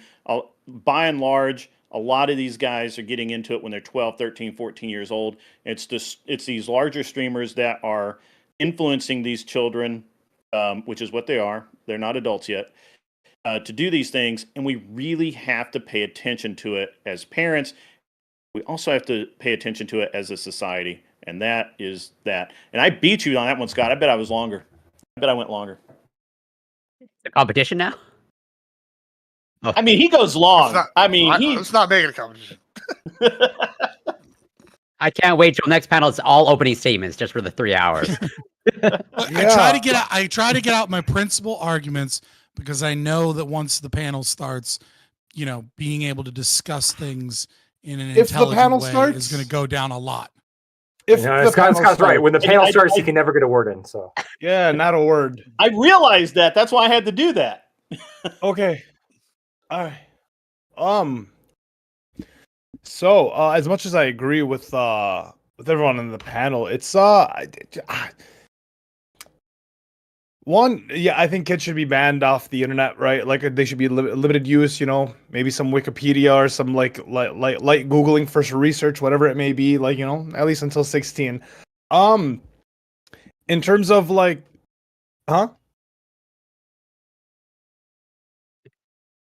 You verified every page on Wikipedia. Bookmarked.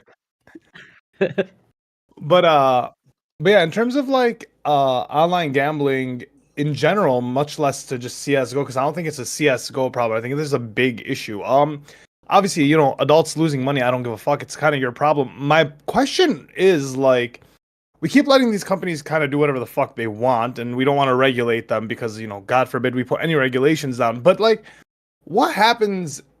And this is not even empathy. It's empathy for the businesses. What happens when all the people that use their product are broke, right?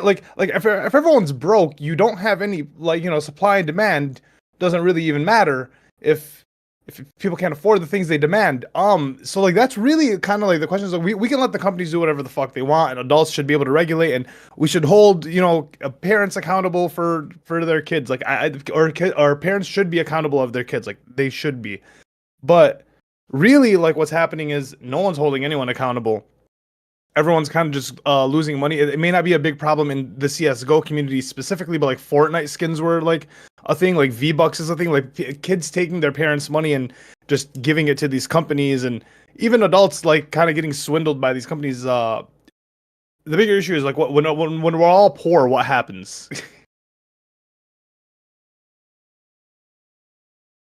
I want someone to answer. So I play SWTOR, right? Star Wars: The Old Republic, right? It's one of the longest running MMOs. Great game. I miss SWTOR. Yeah, but hey, guess what? Now's the time to come back. They just did a graphics revamp, and they're doing the new Malgus storyline sometime in the next few weeks. But anyway, go on. Moving on from that, I play SWTOR too. Sorry. Yeah. Hey, well, I play SWTOR. It's one of the oldest MMOs. I have skins from my very first character, like that are worth thousands of dollars. Are y'all telling me that I shouldn't be able to go onto the secondary market and sell my skins, or like basically the equivalent to skins, or like 6 items or whatever, for the money that it's worth, due to the market determining how rare these are? And it nobody's saying that. Okay, so if you're not, okay, cool. So we agree on that. So if y'all agree with that, why shouldn't a website, maybe a gambling website per se, say, hey, we take crypto, we take any forms of payment. We're also going to accept $1,000 for this item in SWTOR. What is the logistical problem from a 1,000-eye view? I know y'all want to argue. Okay, there's no problem so far. There isn't. All right, it's cool. So the problem is then that we agree that these companies should have the right to do that. We agree that these kids should have the right to do that. And the people that are benefiting from this the most are the people that own these skins originally. Well, hold on. The only problem you have is where the kids are doing it. But there's no problem, because also the point I think you made, Grid, actually whoever said the idea about these gambling companies keeping some of these communities alive, now I wouldn't agree they're 100% responsible, because I think the market determines some of what these gambling companies are allowed to do. But it is absolutely true that these gambling companies will be able to keep these companies at least partially in business, because they'll spend money on advertising, which allows the games to keep going in perpetuity. They allow a secondary interest because people can find ways to use the currency in game. And people can earn these currencies in game, so it can create a secondary market where people that otherwise wouldn't have an actual problem, Gibbs. Hold on, I'm pointing at all these other benefits before we get to the actual problem, because this is what y'all are sitting here willing to do. Y'all are willing to sit here and let all these irresponsible parents dictate to all y'all going, oh, it's so sad. Right, well, yeah, I mean, we are, because that's whose fault it really is. I mean, to be fair, that's what a lot of other people say. That's a lot of these people just don't really in this. Well, listen, you can pick out who I'm attacking individually later. The point I'm making is that the parents are like the ones responsible. Y'all are sitting here saying all these other people aren't worthy of your time because you're concerned about one issue. Y'all are willing to ban this and are going to hurt all these other people that benefit. That's a big problem. Yeah, so maybe I think I know how Gibbs gonna respond, but we'll find out. So I'm curious, Gibbs. 'Cause I agree there's a parenting issue, but I also recognize parents don't solve everything, and bad parents exist, unfortunately. So what is your view on, let's say, smoking and childhood smoking? Should that be permissible to you?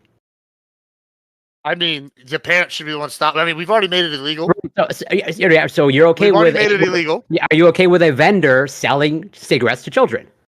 Should we make it? Of course, legal? Parents. I think the parents should be the ones. If someone walks up, who is the government to tell you who you can't sell to? That sounds like some sort of ism to me. Maybe ageism. To be fair, I did used to pick up cigarettes from my parents. If you walk up with money in your hand, it's none of my business what you do with it after that.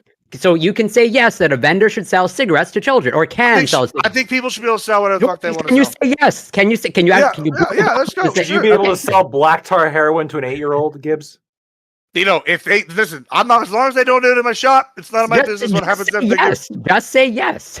Listen, I just saying, I think you should be allowed to sell it. It's a hard bullet to bite, man. It's a hard bullet to bite. But he's biting it. But he's biting it. Barely. But that's not the barely. He just said No. Really he said you should be able to sell. You should be able to sell whatever to anybody. And I said, I'm just saying, Would you be okay with somebody selling black tar heroin to an 8-year-old? In my perfect world, yeah. Say no. In your perfect world, yeah. I wouldn't sell black tar. I wouldn't sell black tar heroin. But if Bob down the road wanted to be selling black tar heroin, I get it. We understand that it's we understand your point. He's a psycho. That's the point. I'm very simple. If you go out and you put your skins on this website, and you're gonna gamble them, for whatever, and you never win, and you lose all of your stuff because it's not even really a game. It's all rigged. None of the algorithms work.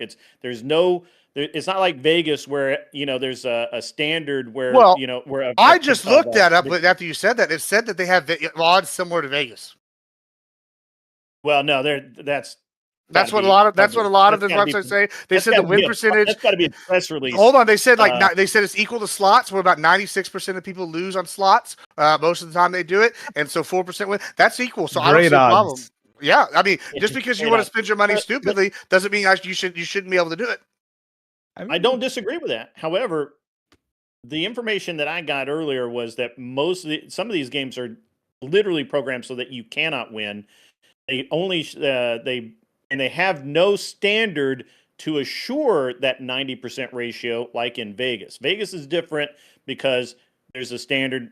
There's a criteria that they have. Should there even be a standard like 90% ratio? Yeah, how many people win like a scratch off for the Mega Millions? Like, how many people win the Mega Millions each time they buy? Well, no. Well, we only know like 3 or 4 people win a Mega Millions max, right? Every time, except for some rare scenario. And millions of people nationwide just basically lose every time they spend money on a Mega Millions. Are you saying we should ban the Mega Millions somebody lotteries? Does win. When nobody somebody does win on these too. It's just not a very high percentage. Taking your money, then how do you feel about that? I mean, but what I'm saying is I haven't seen any proof that they're never winning. If I have, then I might have a problem with it. But I've seen a lot of proof that their odds are similar. It's a gamble. They might get to a website that doesn't steal from them, right? Yeah, that's the gamble. That's a gamble within a gamble. That's a gamble within a gamble. It's double-edged. I want to hear. GB want to say something? I want to touch on that, and then Scott. Yeah, good. Why should there even be a 90% like a standard of the casino or this gambling site or whatever giving 90% of the money back through winnings? Like, why should that exist? Like, to me, it seems like this is a stupid thing that people do. They want to risk their money in this way. If they're making the decision to do that, fuck it, let them do it. If that's what they want to do. Like, why should we impose a standard on the casino? Are you asking me? Yeah. So that people don't feel like so that people are not literally cheated. Look, a game of chance is a game of chance, and that's fine. I don't have any problem with that. But when literally it's rigged so that you cannot win, that's stealing. That's no longer gambling. But what if what if it's just like what if it's rigged in the way that 99.99% of people are going to lose, but one guy's going to win? Like, why isn't that okay? But there is no 99.9%. But there is. That's what I'm saying. Nobody wins. Nobody wins because it's fixed to get people absolutely win in these casinos. Like, what do you mean? People win in these gambling sites. You could go to web streams and watch them win. Okay. Sometimes that's maybe. I'm sure those streamers are totally normal players. Yeah.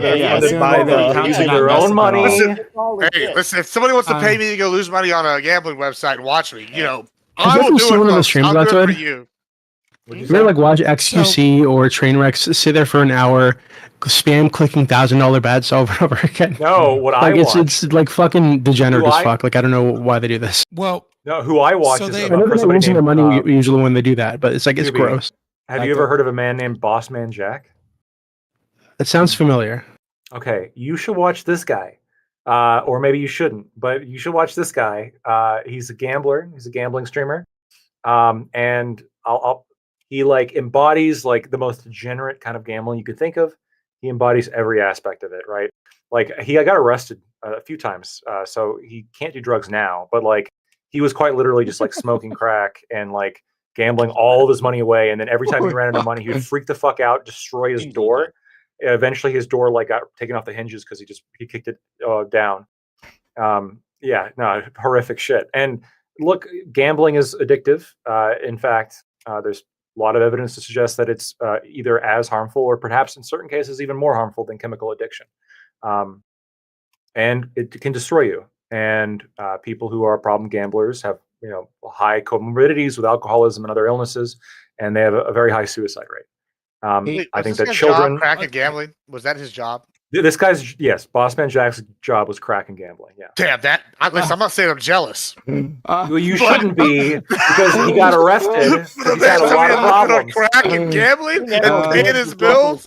Yeah. He's living in his mom's attic. He hasn't. You can visibly see he just doesn't shower. It's very disgusting. I don't know about all that part, but he just does crack and gambles. He's like Asmongold, but gambling instead of like World of Warcraft. You know what? That's actually not a bad comparison, just in terms of like, I don't know. You watch him; he's very entertaining. He's very loud. I want to say add something. I want to kick to Scott. I actually want to direct this to Scott. So, do you think? Okay. Well, I want to explore what Doobie was saying a little later on because I think it's super interesting. I really want to circle back on that. But for now, do you think that there should be any sort of regulations on these child casinos? Like, it seemed like your argument previously was that, we should allow these casinos to exist to give some level of risk. People, even kids, should be allowed to suffer, and there's a level of parental responsibility on top of that to, help children navigate these issues as they grow up. Okay. And, I believe an argument that you've made previously is that, the market will work things out, right? You have a number of casinos, right? And you have the supply, this demand, this free flow of money, and that generally, if there are bad actors, the market will work itself out. Like if they're, cheating within their games, that people will eventually figure that out. But when we're dealing with children, right, who have like the least, the smallest view into any particular market, right, and the smallest amount of like experience managing these things, right, you have it would seem, and a market that like replenishes itself quickly, like in terms of demand, right? And that like there's new children popping up who are freshly naive to all these things. Like, do you think the market will just work itself out, where bad actors will filter out, or that we need some sort of imposing standard on these individuals, please? So I think this is a bit of a misnomer where people say the market will work itself out. That's not true. The market will work itself out to giving people what it is that they value most. That's what the market will work itself out to. The market will eventually balance towards moving individual people's most valued means towards their most valued ends, right? Like, I have money and I'm willing to give up this money, and I have a goal for this money, and the market will work that out. When the government steps in, it disrupts that process. Right. So that's first and foremost. But that doesn't mean that the market will get rid of degeneracy. If you have a degenerate culture that values degeneracy, then the market will give them degeneracy. Right. I mean, we see this with porn, for example. Right. We see this with like OnlyFans stars. And we're seeing it even here with the CSGO. If the market wants gambling, the market will provide if people want gambling, the market will provide gambling. When you have the government step in to attempt to stop what it is that people want, you will have some effect on the demand, right? It's obviously true, right? If drugs are legal and then all of a sudden drugs become illegal, well, some level of people are no longer going to value doing drugs versus the risk of getting caught, right? But some people are going to value it nevertheless, and then you create a black market. Right. So every form of regulation always comes with a risk of the cost of regulation and the cost of enforcement, which is money stolen out of the market towards its most valued ends. Right. Every dollar you spend on regulation is a dollar that could have gone somewhere else in the market to grow businesses. And so it's always going to lead to economic degrowth, which means more poverty, more people living in, with less opportunities and less growth, less jobs available. It will always lead to that. It cannot not lead to that. But that doesn't necessarily mean that it won't have the intended effects of getting rid of things that you don't like in the market, such as this gambling. So I agree that, like I said, I agree that children gambling, especially if they become addicted while their brains are still developing, can be problematic. I just disagree that the trade-off of age verification beyond credit cards and debit cards, right, is worth everyone that chooses to engage in this market their privacy rights and their data versus the concept of protect the children, because when the government's they're attacking a symptom, not a cause, right? The cause is that our culture has given up on two-parent households. The cause is we have a nuclear family instead of a collective family with grandma and grandpa and church services and a community of people that are all watching children and collectively helping raise children. Instead, you have one or two parent households with parents that are off busy all day and kids that are given free reign and a credit card at home, being raised by the internet and being raised by streamers instead of being raised by their fucking parents. And the government's not fixing that by going after one type of gambling. It becomes whack-a-mole because you're not actually attacking the cause, you're attacking the symptoms. And so another symptom pops up. Who would impose the age gate through the credit card? Who would tell these people to do that? I mean, the U.S. is probably the less likely candidate. It's almost certainly the EU. Right. I meant who should do that. Let me phrase that. Well, I think websites probably, if they don't want children involved, should do it. But I think, parents obviously should be the primary enforcer of this. No. Paying attention to what your kids do online. I want to be sure. Parents, great. I'm sorry, maybe I'm misinterpreting the question. Yeah. I'm saying that you seem to agree that credit card should be effective verification, right? Or even not effective, it should just be good enough, a standard, right? Should there be anyone imposing this standard? I'm saying that's the standard that we already have on these websites, right? Because in order to get the money, most of them are not going to be fully based on cryptocurrency, right? Okay. Most of them are going to accept payment processing, right? So in order to get the money, they need a debit or a credit card. And it's, if you're a parent and you're letting your 12-year-old either have your credit card or have their own debit card that you're not paying attention to, that is a serious parental issue. You can get those from the store. Website issue. You can get you can get gift cards, right? Yeah, gift cards. Yeah. Sure, but I mean, at that point, your kid is now using cash that they got somehow, going to a grocery store and buying cards so that they can engage in gambling behind their parents' back. We have a problem beyond the fucking birthday money website at this point. Right? They save their allowance. I feel like, money, and this is not directed to you specifically, Scott. This can be anyone, right? And I see you grid. It wasn't even what I was trying to say. I was just answering your question. But it's no, that's fair. That's fair. I think that we use this excuse of, the parents should know, too often. To a certain extent, I'm always going to agree that, at some point, this is you're a child, you need to be within their lives. I would encourage all parents to be within their children's lives to help guide them. But at some point, it is unreasonable to say that a child should, that a parent should have known, right? This is why Blacktoid, seemed like it was reasonable. The question he had asked to Gibbs, should stores be allowed to sell black tar heroin to children? Right now, yes, parents should be involved into the financial transactions 100%. With their kids. If a child wants that, we have a problem with the parenting. But the stores should still be disallowed. Listen, why stop business owners from making a profit, for their families and stimulating the economy? No, really though, that's really though. Come on. I don't listen. Listen, if your kid's all buying black hole hardware with an 8, guess you can't what? even pronounce it. Yeah, exactly. I can't even pronounce it. That's how bad of a parenting problem is. If your kid's off doing this, there's something wrong going on at home. I'm just saying that, and guess what? There is. Yeah, it's called look in the mirror. No personal accountability.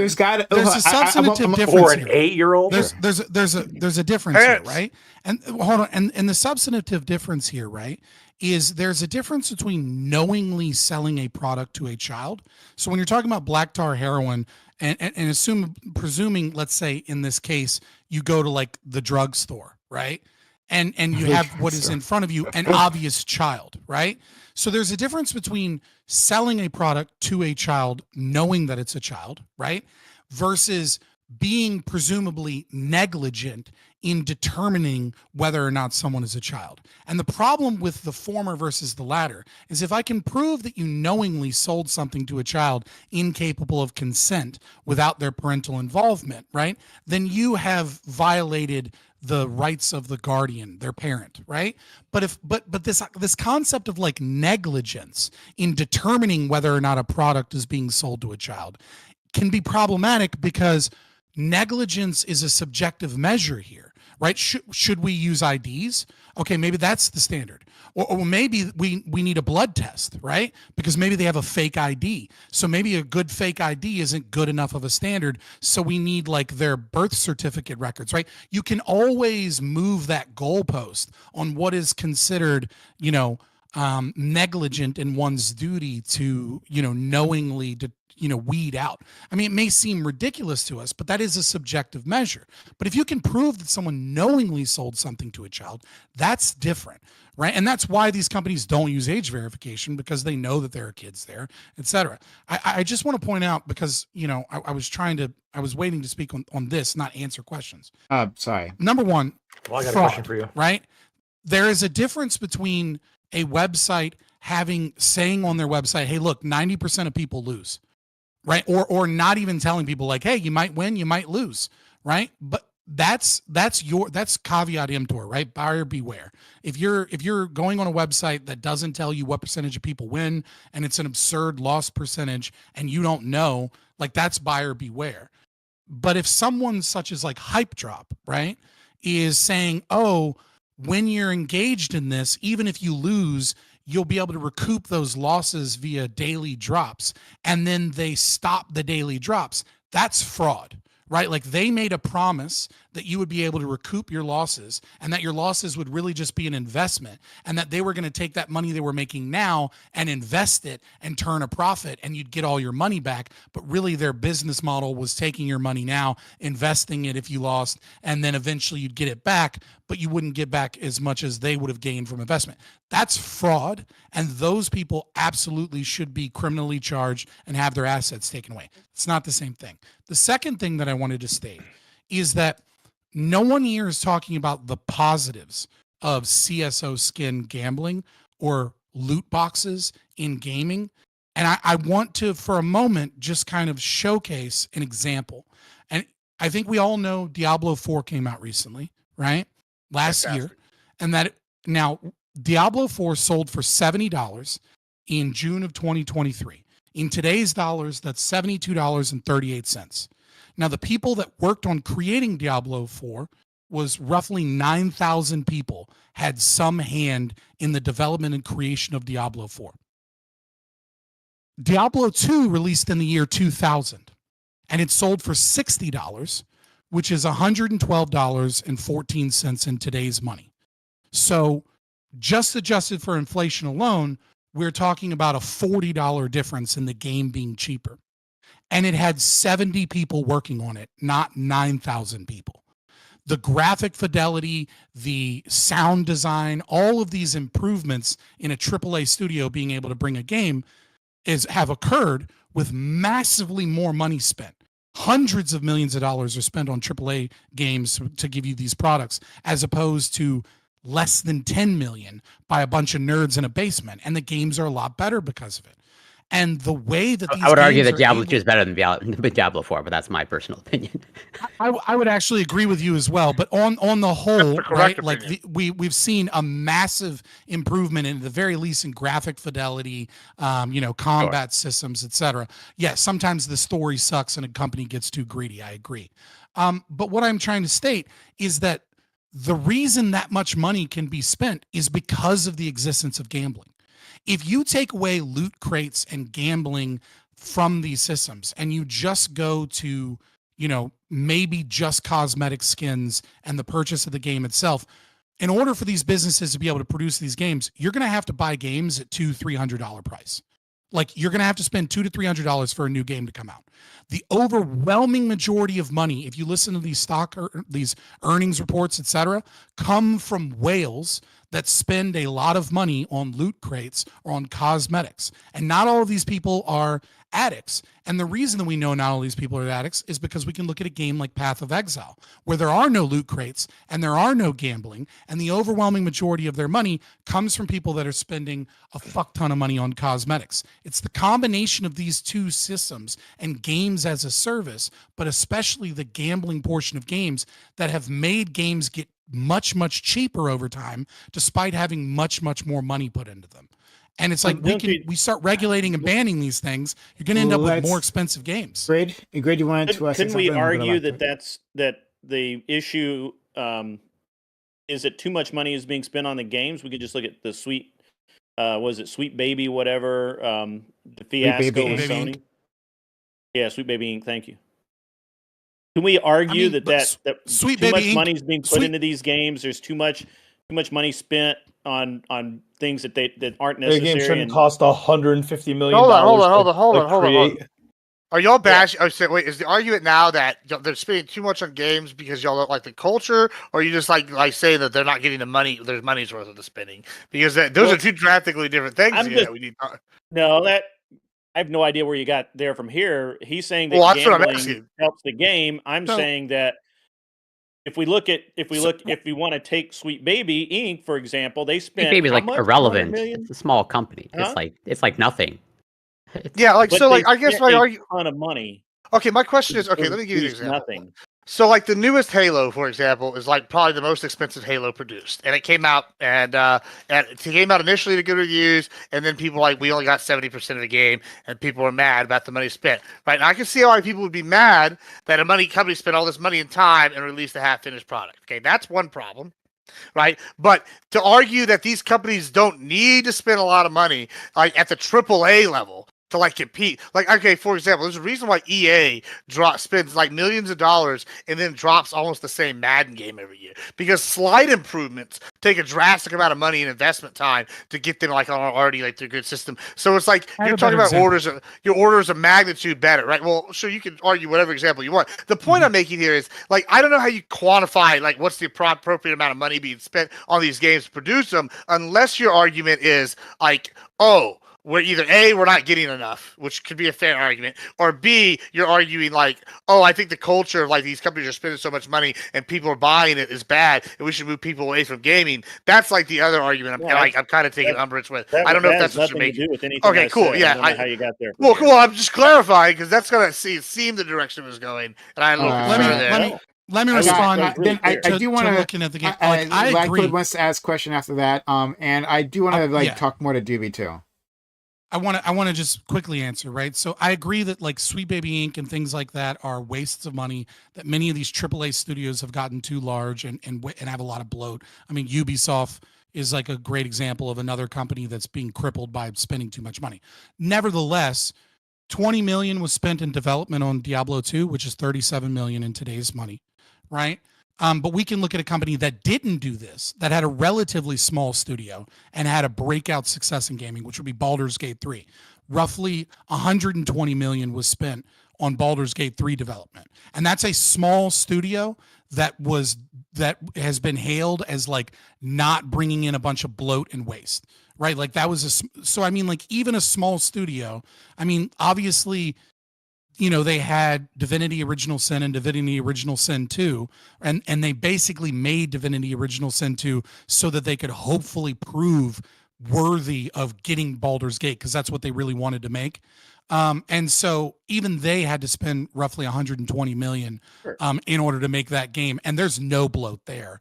But that's the consequence of the standard being so much higher on how many extra systems, voice acting, all these other things that have to be in a game. Right. Well, and I'm not disagreeing with that. My problem is saying that without the gambling, you wouldn't be able to afford how nice the game is, and I don't necessarily believe that follows. Yeah. And I disagree that it's a standard across the industry, and that was really my point. Is that you can pick any studio and see where they've spent way too much on a game, or there's been some bloat somewhere. I'm not familiar with Baldur's Gate. I'm sorry, I just don't follow gaming that closely. But I mean, I've heard of the game of the year, right? Game of the year. So I'm not. I would say it's objectively a good game, even if it's not your style. Sure. I agree with you. Baldur's Gate, for example, doesn't have DLCs, doesn't have loot crates, doesn't have cosmetics. It sells once for $60. What I'm saying is that as an industry, right, there are things like Unreal Engine, for example. How does Unreal Engine exist? Well, Unreal Engine exists because game developers purchase Unreal Engine. Okay, so these markets are all connected. And so even though Baldur's Gate 3, sells for $60 and doesn't have this, it's because of Chinese companies like Tencent or others that monetize these systems, that there's so much money in the system and competition in the system that allows for that lower price. Totally understand that. But Scott, what I'm pointing out is that the gambling doesn't exist without the game. The game could function just as well without the gambling. The but they're saying right now that esports wouldn't exist as it is today without the gambling, and that because of the gambling, the money that gambling is put into esports, that you have to take the money, even if you object to it, even if you know that it's bad, even if you know that what's happening. But that's unequivocally true, though. Like if you look at that's not true. Though. It is Legends, true. Though. If you look League at like Legends pro sports, was not originally funded by gambling. Well, no, I'm not talking about originally. Hold on. I'm saying if you want to go for the long term, you need the gambling, right? If you look at even pro sports are funded in part by the secondary economy of gambling. Look at Vegas, look at Best Fight Odds, look at like any of these websites, DraftKings, like Duel Leagues. There's all these ton of other ones, right? And they all fund a lot of it. Now, I'm not saying they solely fund it, but without that, a lot of these like secondary. The difference in those sites. I want to let Lacto's been waiting for a long time. So that's not necessarily a good thing, though. Lactoid, go ahead. It is. Oh, I don't like. Yeah, I think the stealing is a big problem, but I think the age verification is a good thing. I know now we're talking about if casinos make money for people that they can spend on shit like games. Yeah, probably. I'm assuming you could make a lot of money off that you could then make very nice, fancy things. I mean, there's a reason why Kick looks the way it does. There's a reason why it was able to get the money. I mean, let's be real. Because it uses AWS. That's why. It also gets a lot of money from gambling. No, I said in my opening. I was just joking. Okay. Scott, going way back, I got a question for you. Between the idea of intentionally selling to a child and negligently selling to a child. Mm-hmm. And I agree that where, negligence is obviously the violation of some duty, and what is the duty, what kind of standard of care do you owe people, is sort of a, societally constructed metric, right? Where is that? Right. We've sort of said, look, if you have an ID, you present an ID, you can buy cigarettes, right? I think that's probably pretty fair. Just rolling with that for here a second, some kind of ID that you can verify, driver's license number, etc. Because just out of curiosity, I want to know your thoughts on this. If I wanted to order cigarettes or drugs from an online website, would it be a violation of privacy to check the ID of the person ordering that? Let's assume it's all legal, whatever they're ordering. Or should we say, look, we don't want 8-year-olds ordering cigarettes, so we're going to you got to enter in your ID. Yes, absolutely. It would be a violation of rights. Well, hold on. But my follow-up question was, would you require online tobacco websites to age verify before they sold cigarettes? No, it's not. It's not their responsibility. It's what about black tar heroin? That is a guardian of a child. Well, I'm going to keep going down because you and I both agree that drugs should be legalized. Let's say it was black tar heroin. I think if a child gets a Monero account right now and gets Purple browser so that they can very quickly and easily access. Are you outlining the steps to? Right? Yeah, let's not. Right. Like, I mean, I'm meaning a little bit, but yeah. If we get we get purple.tor, right? And we make it very easy so that you can't be tracked. Step one, fill your crypto wallow up with things like Monero, right? That are not traceable in that way. And you buy black tar heroin, right? That's a parental issue. That is not an issue of the buyer of the seller of the drugs.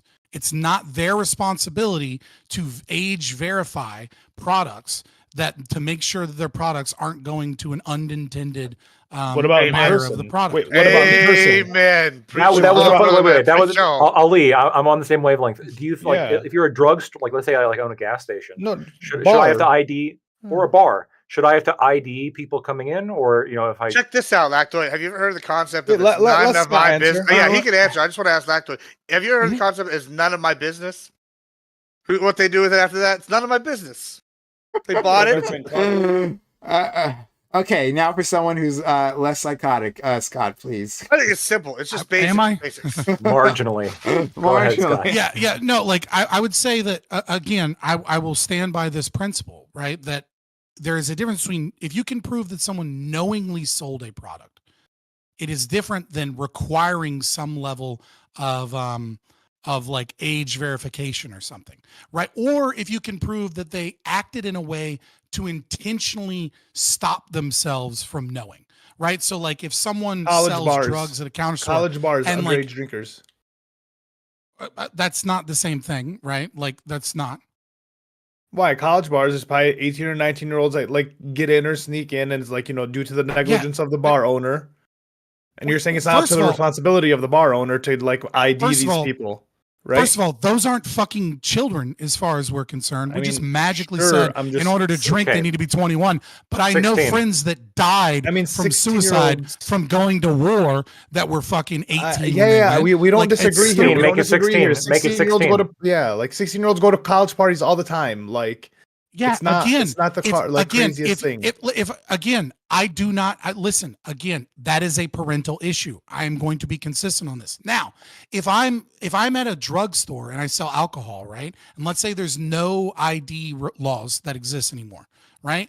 But then I intentionally have my employees blindfold themselves and use hearing things that voice modulate and change the voice so that way a 9-year-old or a 6-year-old can come in and buy alcohol and they have zero clue whether or not they're 6 or they're 18, right? That is taking intentional acts to market and sale towards children. That's just following out of the law. No. I got a better example. Let's say that you're not blindfolding your clerks or whatever because you don't care, whatever. But instead, you found a new idea to save on labor costs, right? A cost-saving motivation. You put vending machines outside your store that have, a line of cigarettes, a line of black tar heroin, and a line absolutely. Of bring back cigarette and anybody can walk up, put $20 in, and then the bottle of whiskey falls out. You got no problem with this. I mean, like morally speaking, I have an issue. Would you legally stop it? No. I love this idea personally. Like how long is it going to take people on this panel to figure out that I'm a fucking anarchist, right? That I don't want the government involved regulating the market. Me sometimes. Because doesn't that condone all the things you're morally against? Wait, doesn't that just condone all the things you're morally against? Absolutely not. Why? If you're okay with people doing it, because there is a descriptive. This is an is-ought problem. Right? Most people, when they say something is morally wrong, there's an assumption that the government should stop it. Right? I do not prescribe to that because these are two different things. I can absolutely say that the government shouldn't be involved in stopping a thing, but that doesn't mean that people shouldn't fucking stop the thing with their own private property. That doesn't mean if I go to a grocery store and they have a fucking liquor store vending machine outside, then I'm going to be like, dude, fuck this company. I don't like that because I don't like the homeless drunk people that hang out by the store because there's a fucking alcohol vending machine right there. I'm going to a different place. Right? You put it by the homeless shelter. What if he opens it up down the corner? Wait. Strategic location. But if they open it up down the corner store, gas now, if they open up on the corner down the street from you, and now all the drunk people are congregating around the street from you, you take umbrage with that, right? So less you move, so you just have to move. So you're okay with giving up your I'm gonna buy the property next to Scott. There are a lot of issues, but what you're saying, see, like when you put it that way, it sounds ridiculous. But what's baked into your hold on, listen. Well, I'm gonna go buy the spot away from the homeless shelter and put the liquor machine. That's the better plan. What's baked into your alternative is that the government should use guns and violence to steal money out of my children's mouth and out of my paycheck so that they can then pay cops that have terrible fucking track records, don't have a duty to protect me, to enforce said laws and potentially use violence to stop other people from what they want to do. And I'm saying, fuck when you word it that. like that. We collectively pay people salaries. Anyway, they can make money off the fines that we levy against business owners that put fucking black tar heroin vending machines next to the daycare. Okay, we fine them a bunch of money and then we pay the cops. That's what we do. That's my idea. Pretty good. I'm not. Yeah, I mean, sure. But again, like those people have a right to go do that, but that doesn't mean I fucking want them around. But just like I just want it to be like what I'm saying is like in your world, right? With your worldview, right? Put razor blades. You're going to have a bunch of businesses just kind of selling whatever to whoever. It's going to be a bunch of underage people that are just kind of walking in or getting it through whatever means.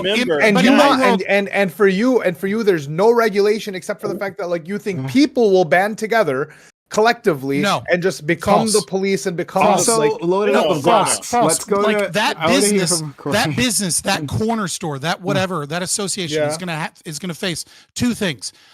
So that they can have vending machines with black tar heroin in them, right?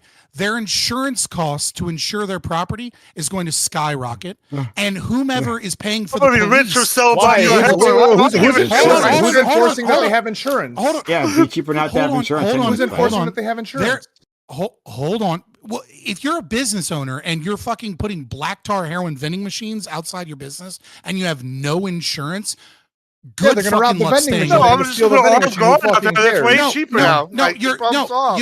There's absolutely market mechanisms here where insurance costs are going to go up and where the costs of policing are going to go up. It would be financially stupid for someone to do such. They're not going to make money because that is coming with so much risk to their business. And they make a lot of money because there's a black market. Okay. You got to build them Tonka tough, right? The way they build ATM machines, you know, that's where you're. That would reduce insurance costs to a certain degree. Yes, I still think by the daycare, setting up like strategic vending machines by daycare is brilliant. Gotta be young, right? And you get a recurring customer base. Let's go to our. They're gonna die pretty quickly though. Get your kids out of that daycare. Just in high school. Just to be clear, like this did happen where cigarette companies would like go to playgrounds and like give kids free cigarettes to get them hooked, like. We know, like, we can make money off this. Right. I actually grew up in that time. Well, to be fair, people didn't know that was that bad. The cigarette companies knew. Machines. They did, cigarette machines, which is why there was fraud. I remember that there was a couple of, were they service stations? I forget what they were, but what we would now probably consider a convenience store that had beer vending machines. Oh, wow. Yeah. Look, like during my grandfather's time, like he started smoking at 13, and he had no problem getting a hold of cigarettes. I used to pick up cigarettes for my parents in Japan, and I was beer like vending machines. I think so, but I could be wrong about that. I did that too. We knew the gas station owners. They knew where it was going. Corey. Thank you. Well, one, I would say don't follow Scott's instructions to buy drugs online, and also two, probably maybe also don't follow Scott's business. Unless you're 18. Or also don't follow Scott's business plan of like having your employees blindfolded and deafened. You might have some theft issues. Use vending machines instead. I said that was wrong, so obviously don't follow it. I do find the hypothetical pretty funny though. But I just want to quickly, hopefully, address the point of like games. So I understand probably they're making money from from whatever gambling and all that stuff. They can reinvest into the games. I just want to point out it's a little bit strange to let's say use that example in this context of Counter-Strike, which was originally developed like for free, where the original I played the actual original beta, and in my opinion, and I'm just too old, but I think most games are like. Let's say B44, baby, B44. Exactly, the automatic shotgun, all that stuff. Where, in my opinion, I might be too old, but I think good games are developed on lower budgets, in my opinion. But that's just my opinion. And like I don't think it requires massive budgets to create good games. Just like I don't think it requires massive budgets to create good movies either. Games don't exist. Games don't exist in an isolated market, right? Like when a good game. When a bad AAA game comes out, right, that's slop, but has really good graphic fidelity, there are people that work on those games, and they make, they learn how to develop those things, and then there are other companies that make software solutions for gamers, for game developing companies, right? And because those games are profitable, that is the reason why software companies that make things like Frostwire or Unreal Tournament or all of these other systems that are used to make those games. And then there are I absolutely agree with you that small studios then, pay $5,000 for a product license, right? So that they can then make with a smaller team great games. But again, they don't live in isolation. Nobody that's making your favorite indie game is doing so from the code up, with the exception of maybe Roller Coaster Tycoon, which was like built in I think it was all built in Java.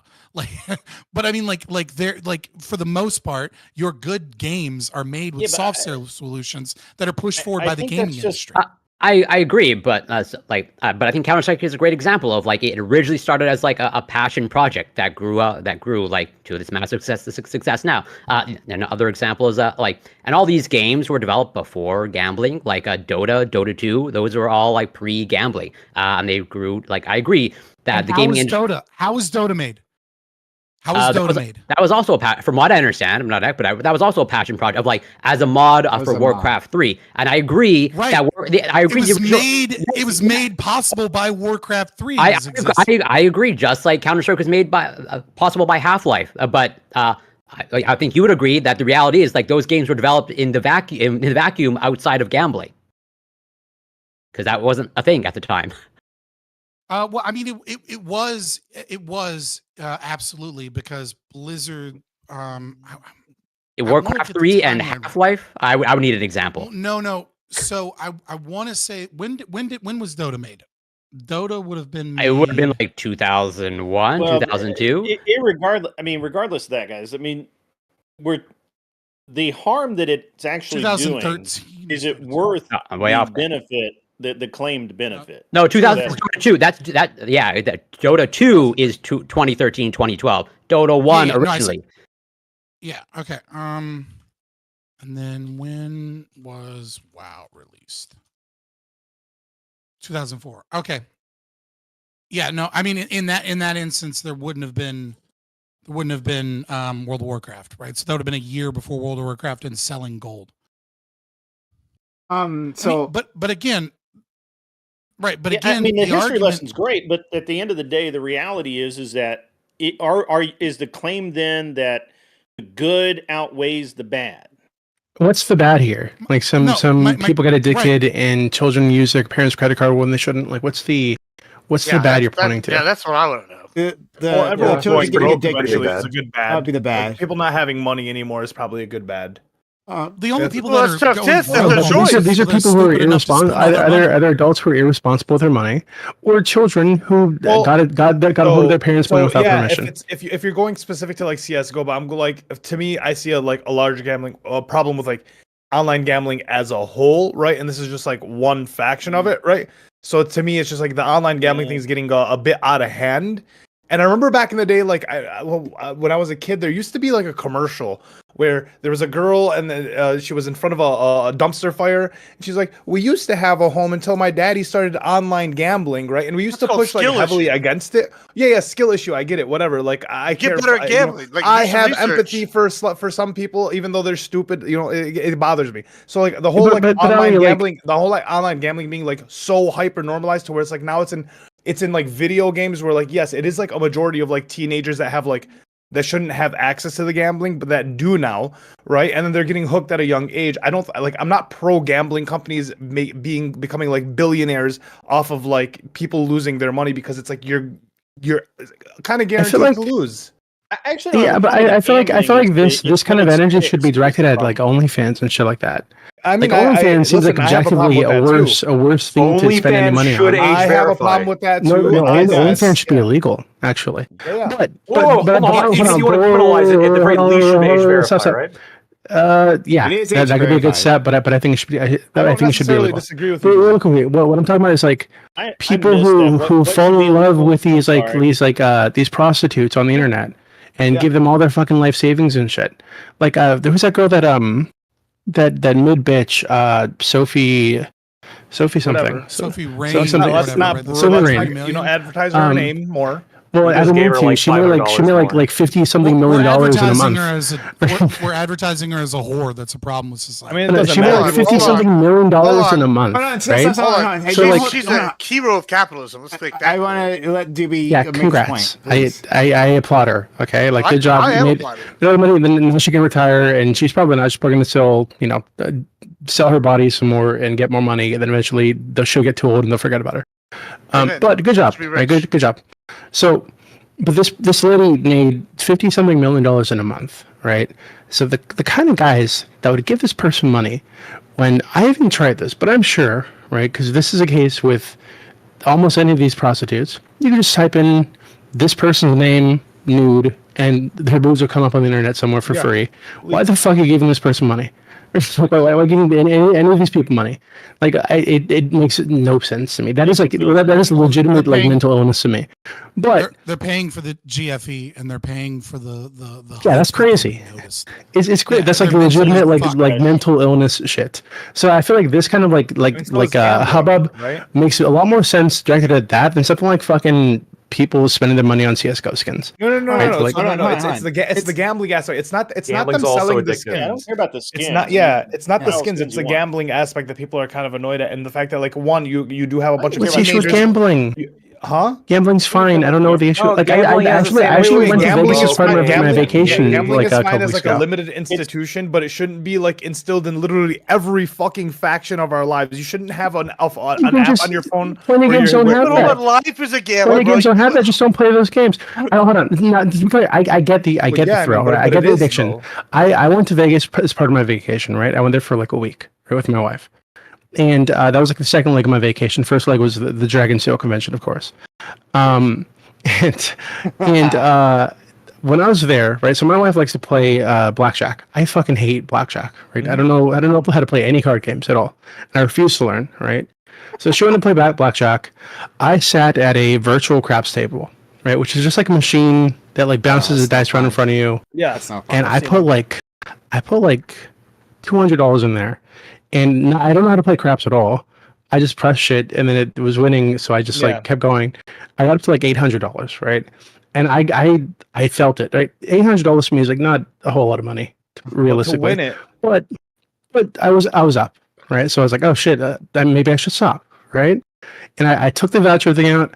I walked around the casino a bit. I was like, fuck it, I'm just gonna go put it all in one roll. Fuck it. Like I get it, right? And I did, and I lost it all. I was like, oh fuck, I should have just taken it, right? But it's part of the game, right? You win some, you lose some. You know the risk going into it. Yeah, absolutely. So like, that's kind of how I see this. These people know getting into this that hey, there's a massive risk. You're going to lose. Wait. Drug addicts know before you start doing heroin that that's different. That's different. This is all personal. It's literally not different. These are all the same. You're right. They are all the same. It's just you don't care about having these people take personal accountability. Children and what daddy government. No. I listen. I agree. You're right. I do have a problem with like leaving everything up to personal accountability because to me, what ends up happening is you have a bunch of scragglers, you have a bunch of people who are left homeless or in the street, right? Which we can, fuck them. Wait, Gibbs, you can say fuck them all you want until they're fucking with your community, right? Like I can say, I don't know, I don't care that there's illegal immigrants coming into America, but because it's not affecting me personally, it's affecting you a lot, though, right? Sure. So like the same thing can be flipped over. So like my issue is I'm not pro just companies becoming billionaires, like while you have a vast majority of the people losing, and then potentially, like once again, I've asked the question as it was kind of a serious question. If all these people lose their money, right? Like what do these companies do? Because like we can be smart enough to know, like I'm not going to lose all my money gambling, but like there's gonna be a lot of people that do, and if we don't have the money actual anymore, statistic on that sociologic, just the actual statistic is 1% pays for 80% of the profits. So it's 1% of the people are losing 80% of the. Oh, all right. But it's also 1% has the money to make 80% of that, like for them. So clearly these aren't like just like it's not just like these broke people or just rich people. Yeah, I don't know the stats. I'm willing to admit that. So like what you're arguing about is a very small percentage, and it's like why can't people make a choice anymore? No, like, no. Why I want to let me hold on. Sorry, we got that part. I don't have any problem with the choice. I do want to ask because he hasn't spoken much. Doobie, right? Like, it seems weird that you're defending this. Like you understand, like, unless you're saying that it's okay to expose children to any particular vice or problematic aspect of society, because like whatever, right? Like if they go into it with open minds, right, and they choose to step in through this portal, that it's fine. Is that what you're saying? That like they can just choose to engage in gambling? So I think this is a parent issue, right? So like I don't think children should be gambling, but if they do, they probably don't have the money to gamble. So where the fuck are they getting the money from? They're probably using some of their parents' money, or they're doing like little side jobs on the side or whatever the fuck. So I don't think that the harm there is as intense as it would be with an adult. Even if there was like some possibility that they could get involved somehow, right? Like when they shouldn't be. And I really think that's like a parenting issue. If your child's like addicted to fucking gambling, you need to be a better parent. Like I don't know, you need to step in and take your kid away. Come on, but no, Doobie. Hopefully you'll be having a bundle of joy soon, right? You even with the resources you have, right? You have more resources than anyone else here, right? That doesn't mean that you can keep track of your kid 24/7. And that we're gonna find out, Prime. I'm gonna try really hard. I'm being real with you. Like I know what I was like when I was a kid, right? And yeah, kids are sneaky as fuck, right? I get it. But there are tools that my parents absolutely did not use to keep track of that shit. And I plan to use those tools. So I don't know, like maybe the cage. The cage, right? Yeah. No, I mean just like teaching them right from wrong, but also employing like parental shit that you can have on the computers. If they have a computer, I'm probably not gonna let my kid have access to like a cell phone for a long time. But like there's a ton of shit you can do, right?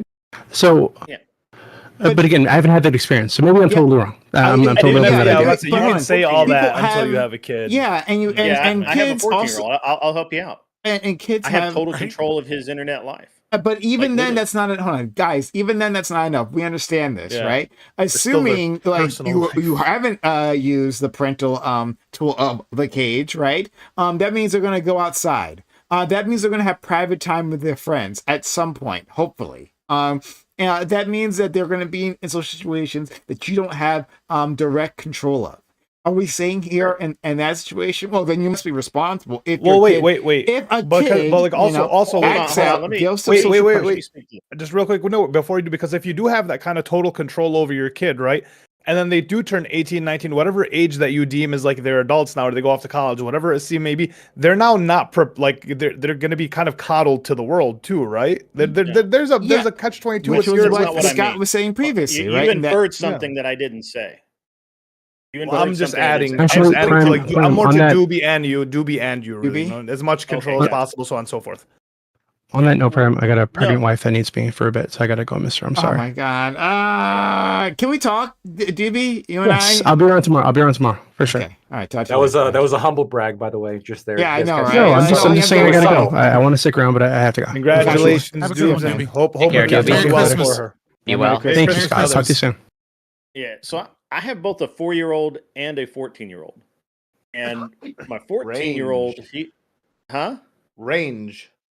Range, yeah, that's right. Yeah, 10 years, man. It's a good spread. But so at the end of the day, my kids are my responsibility, and I do pay attention to everything they do. I don't know every website that my kid goes to, but if I wanted to, I could. Right? Yeah. I've given him some free range because he's earned it. Because in the beginning, I would literally just turn his internet off if he was misbehaving, and so I reinforce this idea that if that it's a privilege and not a right to some degree. It's not a right, and it's not to be taken lightly. We've had a lot of talks about what he can and cannot do on the internet and that sort of thing. Obviously, I mean, he's a good kid. He's a Boy Scout. He goes to private school, does all the cool stuff. But you never know. Kids turn out the way they turn out. You do the best you can. Exactly. But hold on. But that's the issue, friend. That's really literally it. Yeah. But yeah, like we can keep saying, and look, I hate having to make this argument because oftentimes I will say to parents like, yeah, I shouldn't be responsible for your kid. Like adults should be able to have adult fun, right? Not necessarily be hobbled or by the fact that kids exist, right? Like, well, then some dumbass brings their kid to Miami. Yeah, like it says like you at some point need to be keeping track of your kid, right? And not using that as an excuse to limit like the things that adults can get up to. So I hear that, but and I haven't got much, Scott. I promise. Like you literally can't keep track of that. Your kids, I'm assuming, go outside, right? Hopefully you won't be in the news someday. We can't be sure. That's what I'm saying. Hopefully you won't be in the news one day and we find out apparently you didn't. So here's the thing, Prime. Man, I this is hard to explain to someone a lot of times because people have preconceptions. You can't do anything about that. So first of all, I raised my son to be a good human being, and I've treated him like he was a young man starting at a young age. I've never infantilized my son. I literally, last year, when he got to be almost 6 foot and weighed 180 pounds at 13, I told him it's not fair, but the cards life has handled you is that people see you as a man and you must act like a man. You can't act like a kid. If you swing and hit somebody, you can hurt them. And they're going to assume you can hurt them and they'll hit you. You can't act like a kid. It's not fair. Other kids get to act like kids because they're small and they look like kids. You look like a grown-ass man. Mm. And we've had that conversation. If you can't have conversations with your children, then you have actually failed as a parent. But conversations only go so far. You're scared to have tough conversations. The conversations only go so far. Son, why are you masturbating 3 times a day? If you can't have that conversation, stop being a parent. I mean, I mean, you're not wrong. It's you're amazing that but that's a conversation. No, in he itself. has a monitor on that too. The point no, is I that, don't. But maybe Scott can interact with this. It just seems that Scott and you're a parent, right, Scott? But your kids are much smaller. But I have 2 toddlers, 5 and 4. Yeah. Okay. Well, but at some point they go on to where they have interactions that you don't entirely control, right? They'll have pressures. They'll have friends. They'll have social situations where they'll feel like, oh, I got to do this to be cool or whatever the fuck, right? And that may involve doing something really bad. Hopefully not that doesn't hurt someone, but that might be illegal or whatever, right? You don't have complete control of your child. And we can understand that maybe as a society understand that we need to protect children. That children find their ways in, because they have a lot of time in their hands, find their ways into some awful situations. and that we should have some sort of collective responsibility for that. You would say that, and I'll ask you, Scott, would you say that we have no collective responsibility as a society? Whether it be on the federal level or maybe to you more on the local level, to care for the children around us. It should be all like, hey, kind of Mad Max, like outside of your family unit, no one should give a fuck about like what happens to this child. What are your thoughts? Yeah, again, it keeps coming to this kind of is-ought problem. I won't explain it, obviously, right? Like, yeah, I think you have a moral responsibility as a member of your community, to help people, to be a good person, to to act in your own rational self-interest, I would say. And your own rational self-interest is not to live in a society of degenerates and criminals and all of the terrible things that come from a society that is neglectful and mean or abusive to children, or permissive of children. Now, there's been a lot of research on parenting styles, right? And most of the research would say that there are basically 4 types of parenting styles. So there's authoritarian, authoritative, negligent, and permissive. Right now, obviously, negligent is bad, right? It almost always leads to bad outcomes, right? And then there's a lot of debate about the 3 different parenting styles, because none of them are particularly wrong, right? Permissive parenting style, where you kind of let your kids go free range, you don't have a lot of control in their life. Those children tend to be mentally healthier and have less mental health problems, but they also tend to be very much less successful, financially struggle, and have difficult times being able to like manifest in reality their goals and their wishes. They tend to be poor. They tend to not be able to succeed in life. This is free range. Authoritative. Free range is more permissive. Free range would be an aspect of it, right? But this would also be like never checking in on your kids' internet usage or things like that, right? Now, on the other end of the spectrum, you have authoritarian, right? This is, the classic examples like speak when spoken to, right? Like you don't speak, very, very, very strict. And they're the opposite, right? They tend to be very financially successful. They tend to go to college and get straight A's. They tend to like do very well, but they also tend to have a lot of mental health issues, a lot of depression, lots of much higher suicidality, etc. And then there's the middle ground, authoritative, right? Where, you do keep check of your kids. You do have rules, you do have structure. And yet at the same time, you help develop the child. When you feel that they're ready for responsibility, you give them that freedom and that responsibility so that they can fail themselves and kind of discover those pitfalls.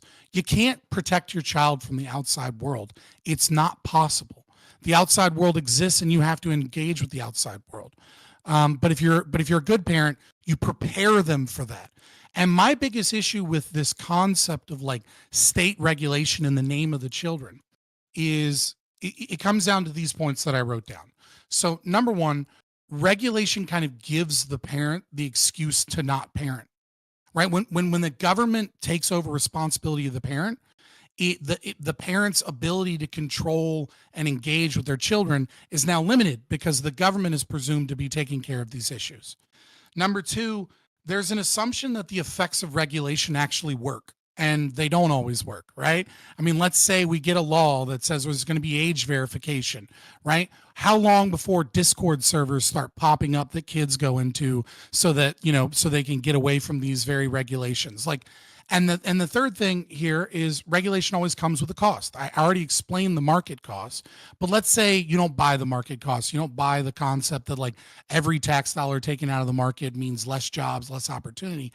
I mean, every dollar that is given to enforce regulation is a dollar that could be spent on mental health care, a dollar that could be spent on helping people with gambling addiction, a dollar that could be spent on the homelessness issue, right? Every single one of those dollars that I just described are dollars that, even though I wouldn't agree with it, would actually be addressing the cause as opposed to the symptom, right? The cause is lack of economic opportunity. The cause is, people that feel that they, that they need to get rich quick because they feel like they have no upward mobility. There are other causes, obviously gambling addiction. But the last one is that there's a bit of a contradiction here that I feel like you are making, which is there's an assumption kind of baked in. Yeah, there's an assumption kind of baked in that like the regulation will do good. But at the same time, you recognize that a parent who's the most involved with their children, who lives with their child every single day, right? Who has direct access to their children, and by the way, who is incentivized more than anybody else in the planet to care for their children, right? You recognize that you can't have total control of them, and that there's nothing you can do, and that they're going to go out there and they're going to see shit and they're going to engage in bad shit. But the idea that the government is going to somehow solve this when they have less access, they aren't incentivized to care, right? Like it seems a little bit contradictory because the incentives are so much stronger for the parent to take care of their children, not for the government to fix this issue. So I have issues with that, but I'm not going to quote everyone here. I'll stick around and maybe we can have more of a conversation if you like, Scott. But the first part is my answer to that question. The 4 parenting styles there. Thank you so much. So I will end it here. Thank you all for coming through. This is a lot of fun. Man, these free topics. We really. I wasn't planning on going where we went to. I actually there was something else I was going to bring up. Entirely different, but free topic. You never know where we end up. But it was a lot of fun. So thanks all for being here. If you've been appreciating this content, please consider supporting the content. We do need your help. Subs to channel, give bits, or give subs. That's how I do this. I do need your help. So if you want to get this channel going for another year, right into the next year, consider helping out the channel or super chats. All right, let's go to our friend Lactoid. Thank you, Lactoid, for being here. This was a ton of fun, friend. Yeah, thank you so much for having me. If you guys like what I had to say, you can find me at Lactoid TV on Twitch, Twitter, YouTube. So much. Next, Scott. This is great. I think overall this is a pretty a balanced panel. Yeah, I am Scott or Fabian Liberty on YouTube. I'm currently dealing with a 7-day ban on Twitter. Apparently, on X, you can't tell people if they ever utter the phrase "this discourse shouldn't be based on philosophy," that they should sterilize themselves and save the human gene pool. Apparently, that's not good to say. I think it is good to say, and I stand by that statement, especially when there's so many goddamn JQ spurgs and Nazis on the website. I can't tell people not to have fucking kids. Fuck you, Elon Musk. And fuck all the Elon Musk dick riders is still fucking a lot of goddamn censorship on X. Nevertheless, it is a little bit better. But yeah, you can find me on X maybe in a few days, primarily on YouTube right now. I am a libertarian. I discuss philosophy, social issues, and things like that, and econ, all the stuff from a libertarian objectivist framework. Thank you so much, friend. And yes, also, fuck Elon Musk, quote unquote free speech warrior. Yellows again. But Corey, thank you. This is a lot of fun. I liked your contributions today. Thank you. I appreciate it. I every once in a while, I do some good on a panel. And yeah, it's wild to me. I thought free speech was back on X. I thought Elon was like the biggest free speech champion. He's going to bring it back to America. Who knew it would turn out like the way it did? But yeah, as always, this is great. Super appreciated to be here and always entertaining. Even with the little contribution that I made, I mostly just sat back and watch the bloodbath unfold. It's entertaining to me. But yeah, you can find me on Twitch, Corey Campbell 84, Twitter, X, YouTube, Instagram. It's Corey Campbell. And I also want to say, I don't know if anybody else caught it, but I really appreciate that Grid One announces when he's taking a short break, and he has the graphics for that to announce it to the panel, taking a short break. I thought that was super hilarious, but maybe that's just me. But yeah, Ollie, Gibbs, Grid One, Scott, Lactoid, always a pleasure. Love you, Brian. Thanks so much, friend. Grid, also, yeah, thank you. This was good. I really like what you had to say. And offering your perspectives here, it's always very valuable. Thanks so much. Appreciate it. Oh, I'm sorry, you were talking to him. I had you turned down. Sorry. No, I was talking to you, Grid. I was saying you're great. He'll be right back. Take a short break. Oh, thank you. Yeah, sorry. Your mic is so low that I have to turn you way up. Really? Am I low to the rest of you guys? And then I have to turn everybody else down. when they're talking. I'm low to lactoid. Am I low to you? You're actually okay for me. Okay. I mean, I have you on Discord, but I hear you. I turned you up, but you were a little bit low. Yeah. Yeah, I have you at 145. I got you at 130. Okay. All right. I'm just spinning the knob. Yeah. Maybe it's my gain or maybe my Discord. It'd be my Discord. I have you at 100. I don't know. Maybe I'm weird. Yeah, I got you at the normal. Yeah. Okay. All right. Well, I'm sorry. Go ahead. You don't sound bad. It's just a little low. Yeah. Go ahead. It's just low. All right. Yeah. Well, go ahead. Grid. Yeah. Hey, I really appreciate you having me again. I'm always happy to be a part of these panels. I really appreciate Prime you giving us a place to just hash things out and jabber and whatever else that we do. Jabbering obviously was meant for Mr. Gibbs over there, it was great tonight. You know, I actually took a position that I didn't when I first heard the issue. I had a preconceived notion of the position that I would take. I kind of educated myself a little bit and actually changed my position to the one of I do believe that the regulation needs to be in place, but because of the cheating and the fraud involved, and not the gambling itself. And I stand by that. I think throughout history, men have taught their sons how to gamble as part of the risk reward education that all men need. I can't speak for women. I'm not one. So, and I really appreciate it. Everyone was trip great. To Target, my friend, and you can be. What's that? I said one trip to Target and you can be. No, I don't shop at Target, man. I'm sorry.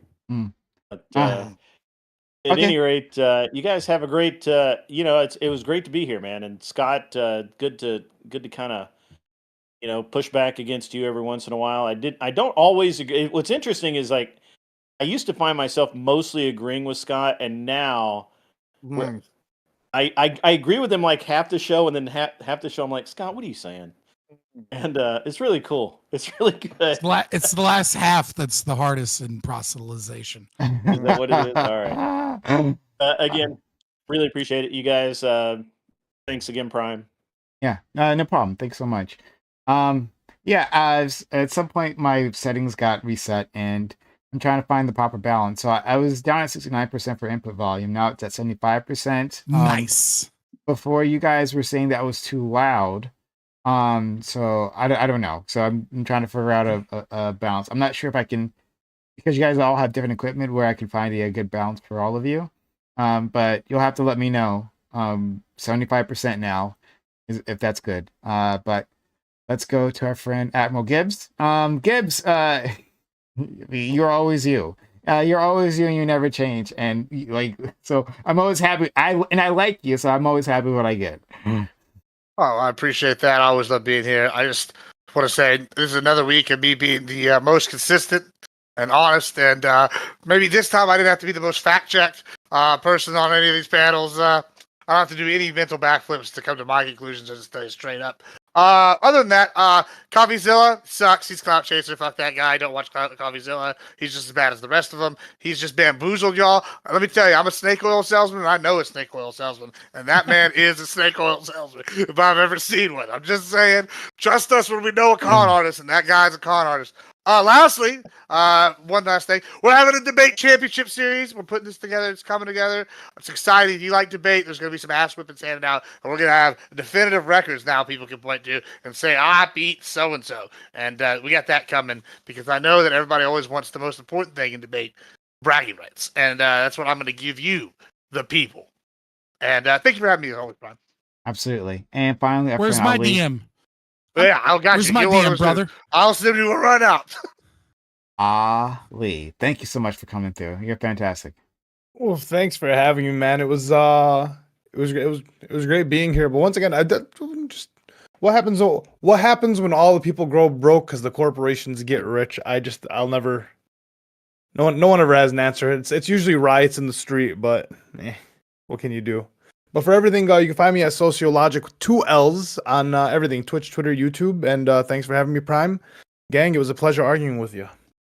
Thank you. All right. And you changed up your name like we were saying, 2 capital L's. Yeah, makes sense. All right, good work. Not enough underscores though. No underscores though. Thanks so much. I will raid out to, let's see. Who we're gonna raid. What hotties? I never get this ready beforehand, but what hotties are available? Picking a hottie. It's underscore Justini right there. It's underscore. It's always got to be a hottie. Yeah. Oh, yeah, exactly. Because he respects his audience. Yeah, exactly. All you Raiders spam hottie in the chat. Yeah, there you go. It's Justini. We have very different audiences. Yeah, there you go. Okay, let's take. Yeah, we have very, very different audiences. You gotta put the thirst, right? Mine would be just like shitting on me for being a simp if I did that. Yeah. She's turned away at this point. Wait, who would they want you guys? Who would they want to be sent off to out of your guys's? Someone interesting. Yeah, she's pretty cute actually. Is she one of your friends? She is one of my friends. She's a homie. Oh, okay, all right. Well, we'll send them off to It's Justini. Say Gibbs says hello. All right, so Gibbs says hello. Yeah, there you go. Gibbs says his regards. All right, off. And Black Tar Heroin in the chat. Black Tar Heroin.